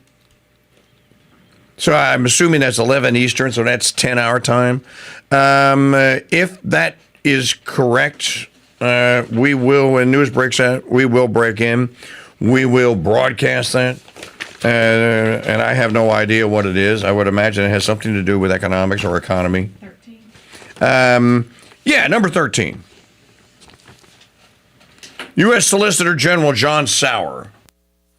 Through those words, I think you're saying that no, the president doesn't have inherent authority over tariffs in peacetime. Absolutely. That is, we do not assert that. We say that Congress can delegate that to him, and when Congress does so, as it does when it uses the phrase regulate importation. I follow all of that. Okay. You emphasize that Congress can always take back its powers. You mentioned that a couple of times. But don't we have a serious retrieval problem here? Because once Congress delegates by a bare majority and the president signs it, and of course every president will sign a law that gives him more authority, Congress can't take that back without a supermajority. And even then, it's going to be veto proof. What president's ever going to give that power back? Pretty rare president. So how should that inform our view of delegations and major questions? I would look at the balance that Congress struck, because what Congress did initially, it had a two-house legislative veto. And we struck that down. In Shada, and then Congress went back to the statute and amended it. It took out the legislative veto and left in the joint resolution, but still left the president with all those powers. That's what Congress did? Yes. Fair enough. As a practical matter, in the real world, it can never get that power back. I disagree because in January 2023, Congress voted to terminate one of the biggest IEPA emergencies ever, the COVID emergency, and the president went along with that. So what the statute reflects is there's going to be the ability for a sort of political consensus against a declared emergency. Well, what happens when the president that's simply political discipline. vetoes legislation to try to take these powers back? Well, he has the authority to veto legislation to terminate a national emergency, for example. I mean, he retains the powers in the background because IEPA is still on the books. But if he declares an emergency and Congress doesn't like it and passes a joint resolution, yes, he can absolutely veto that. Yeah, Congress so Congress, as a practical matter, can't get this power back once it's handed it over to the president. It's a one-way ratchet toward the gradual but continual accretion of power in the executive branch and away from the people's elected representatives. I disagree with that, and the recent historical counterexample of Congress's termination of the COVID emergency demonstrates that the political oversight with the president's assent assent. Meaningful. I listened to a couple of the other clips yesterday with Sauer making the presentation. This is International Economic or Emergency Powers Act, IEPA.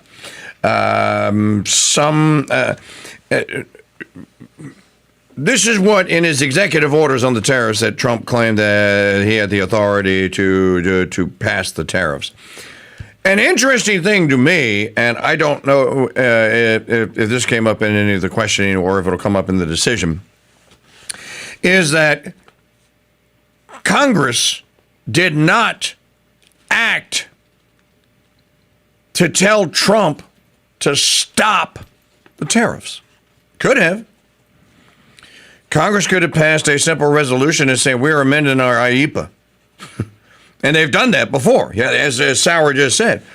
We don't like IEPA, and we don't like the way that it played, that it's being used, so we're going to amend it. Or we're going to rescind clause number whatever and replace it with this. They do this all the time, by the way. Congress didn't do that. I think, personally, that you're better off in the long run if Congress does the tariffing. But don't confuse that with, will Congress actually tariff?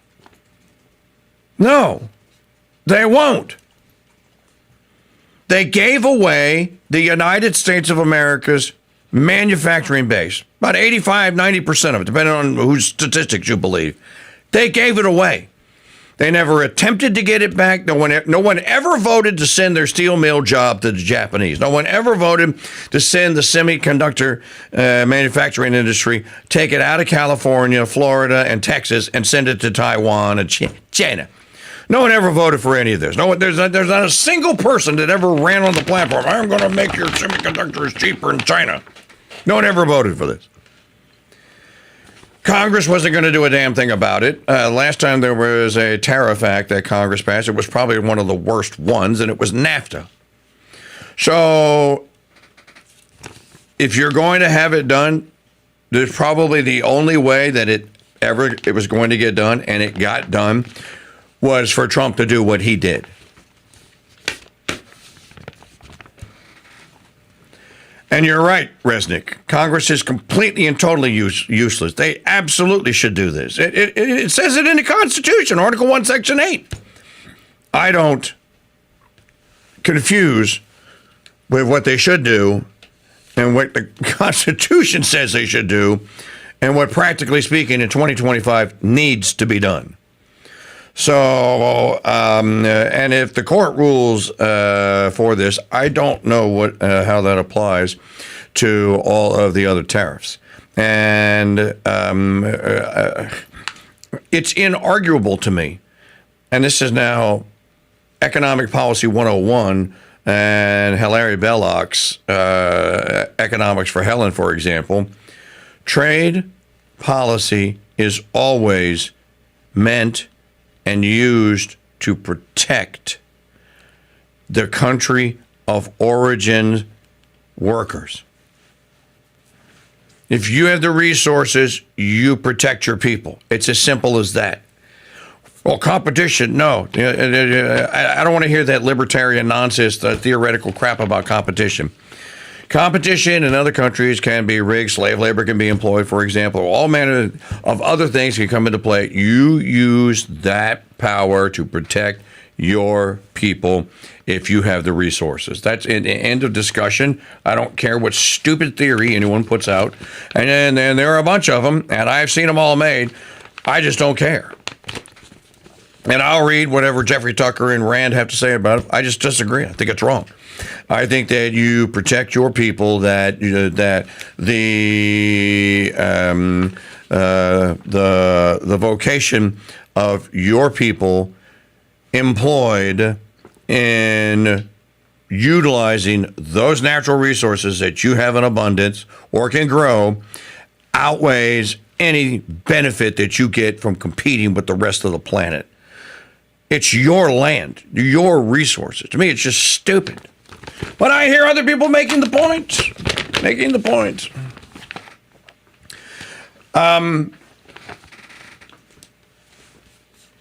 And during the course of all that,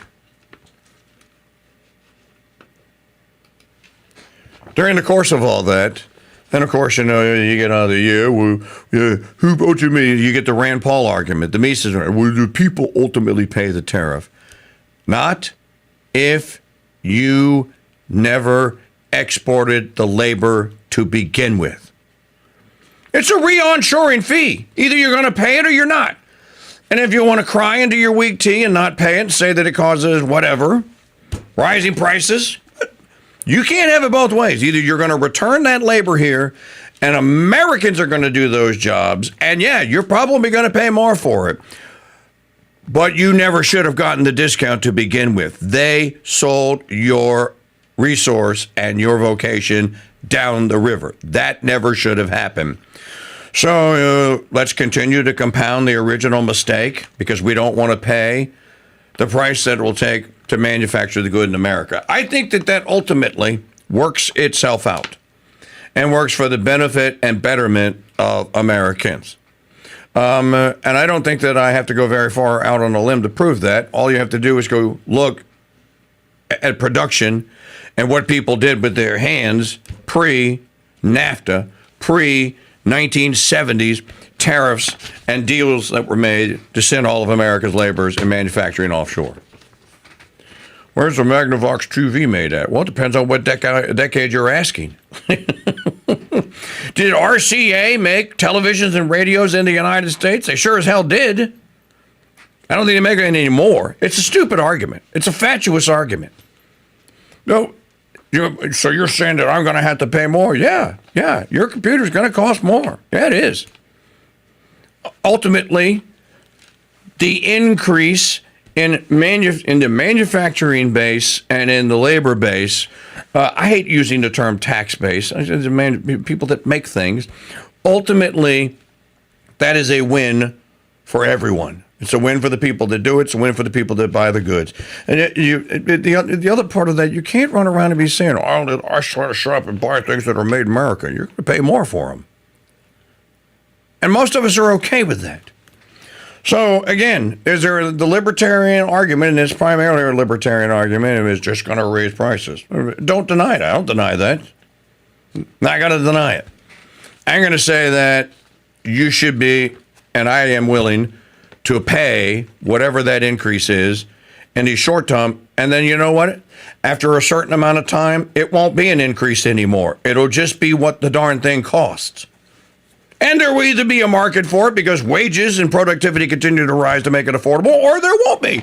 And people won't buy that product anymore that you were getting for 5 cents from the Chinese that you got to pay $1.10 because Billy Bob made it down the street. So what else do we have here?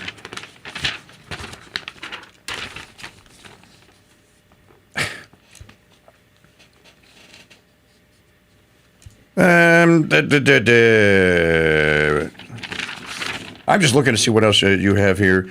Does Megyn Kelly actually say the S word? Hell yeah, she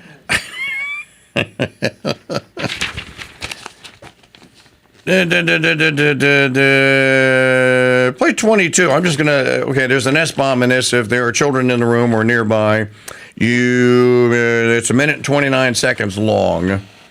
So it's an interesting clip. Otherwise, I don't know why you have to drop the S-bomb and the F-bombs into it. There's no F-bombs in this. Just an S-bomb. Okay. All right. Here. So come back in a minute and 29 seconds. The Republican Party needs to get its shit together. ASAP. I'm really glad we spent the past couple of weeks, as Sean Davis of The Federalist put it, policing some young person's group chat, what a podcast host said, and what the head of a think tank over at Heritage had to say. I'm really glad that the Republicans devoted so much time to that. That was a great move. Terrific move. Way to stick together, to really shine a light on what matters. The Republicans like to lose. They enjoy losing. True. They enjoy when they are embattled and in a losing position and complaining. They love it. They do it really well. Less good at winning, especially when Donald Trump is not there to get them over the line. The Republican Party is not strong. Donald Trump is strong. Republicans don't know how to win. They don't know who to run. They don't know what to do when daddy's not there to fly them across the finish line. And that's just been so obvious. Meanwhile, Trump is all over the Middle East while people's groceries bills are still high. They're still dealing with inflation. They're suffering. Like, that's it. Okay. We're focus on domestic policy and on making people's lives better. That's really all I have to say. That's all you need to say. That's what we have been saying. Okay, your world tours are done. Glad you went to Cambodia. Glad you made the deal with the Sri Lankans or whoever the hell. Now that the world's safe. Glad that you saved the world. You saved the world. You saved the free world. Fantastic. Stay home. Fix American problems. And I say again, most of them can be fixed by undoing what's been done. Thomas Massey's list is pretty good. Stop spending money that you don't have. Stop siding with corporations over farmers. Do the little things right. And look, he knows all of this. I can't believe that he does not know and that he doesn't have people that are telling him what Massey said is correct. Stephen Miller has to know. He has to know.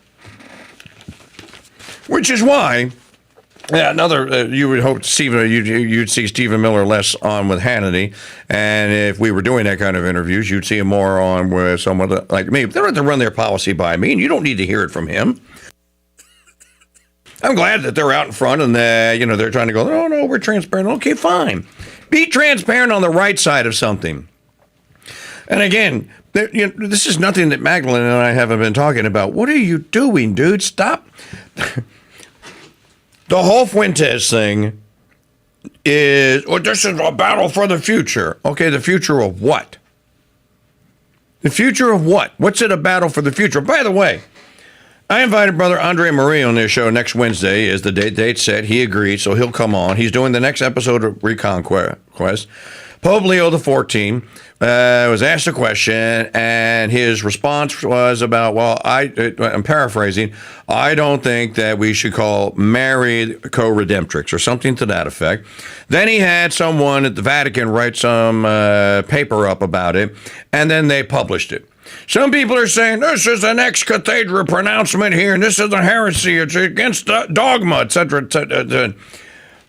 Brother tells me that that's not ex cathedra, that they did not publish it as a change in dogma of any sort, that it's only the Holy Father's opinion on this, but I'm curious about it. So Brother's curious about it. So his next episode of Reconquest is going to be about it. Brother will preview it next Wednesday here before it airs right here on Wisdom Wednesday on the Mike Church Show. We got to get to Wisdom Wednesday. And to do that, we got to get some donations in at crusadechannel.com/donate. crusadechannel.com/donate. Shop in the store. Great new books. The Spes Nostra book is fantastic, from the Sisters, Slaves to the Immaculate Heart. Shop.mikechurch.com. When news breaks out, like when he does this announcement here at 11, if he actually does it, and I can get it, that we will broadcast it. So when news breaks out, we'll break in. Tomorrow is Free Phone Friday. Tonight, we will have Thursday Night Throwdown. If you'd like to be in the actual group, in the actual panel, channel. You don't have to any talents or any special skills. You just got to show up with some songs you know by heart lines. Basically, is I give you the line, the beginning of the song line, and if you can finish it, then it's a song you know by heart. And maybe we can have some Name That Tune wars. So, for example, if I was to say, nibbling on sponge cake, watching the sun bake, if you can finish the line, or many people can finish the song line, well, then it's a song that you know by heart. There's no right or wrong answer, by the way. If you want to say, happy birthday to you, finish the line. Well, it's a song. You know it by heart. We'll do it tonight at 6 on Thursday night throwdown. Hey, last episode of Mom's Murders and Mysteries is out, and it's a hit. It's our first look at the Delphi murders of Libby, Liberty, German, and Abigail Williams. 2 little girls that were murdered in Delphi, Indiana, in 2000 on February the 13th, 2017. It's a fascinating legal case. A grave injustice has been done, I believe, and me and Maggie and Mama High Hurdle and me as the kind of host moderator think we do a pretty good job of fleshing this case out. What does it say? What is it? The Lou's password was Lou. Oh, they're just saying that the report on the heist of the Louvre, the paint of the jewels, the crown jewels in the Louvre. The reason the thieves were so easily able to shut the alarm system down, the Louvre security system password was, the password is Louvre.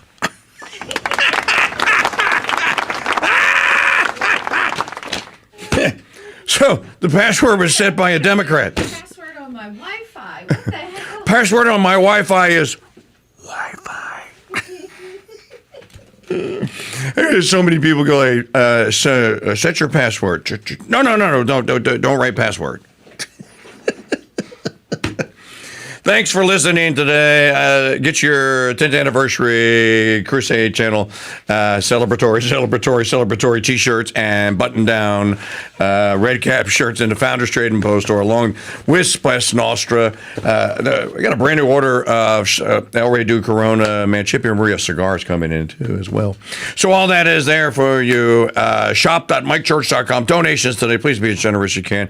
Maggie's got to make it to Monday. We got to make it to Monday. We're not going to get there. Thanks to all of you who will make a donation. CrusadeChannel.com/donate. When news breaks out, we'll break in. God bless you and Mary keep you.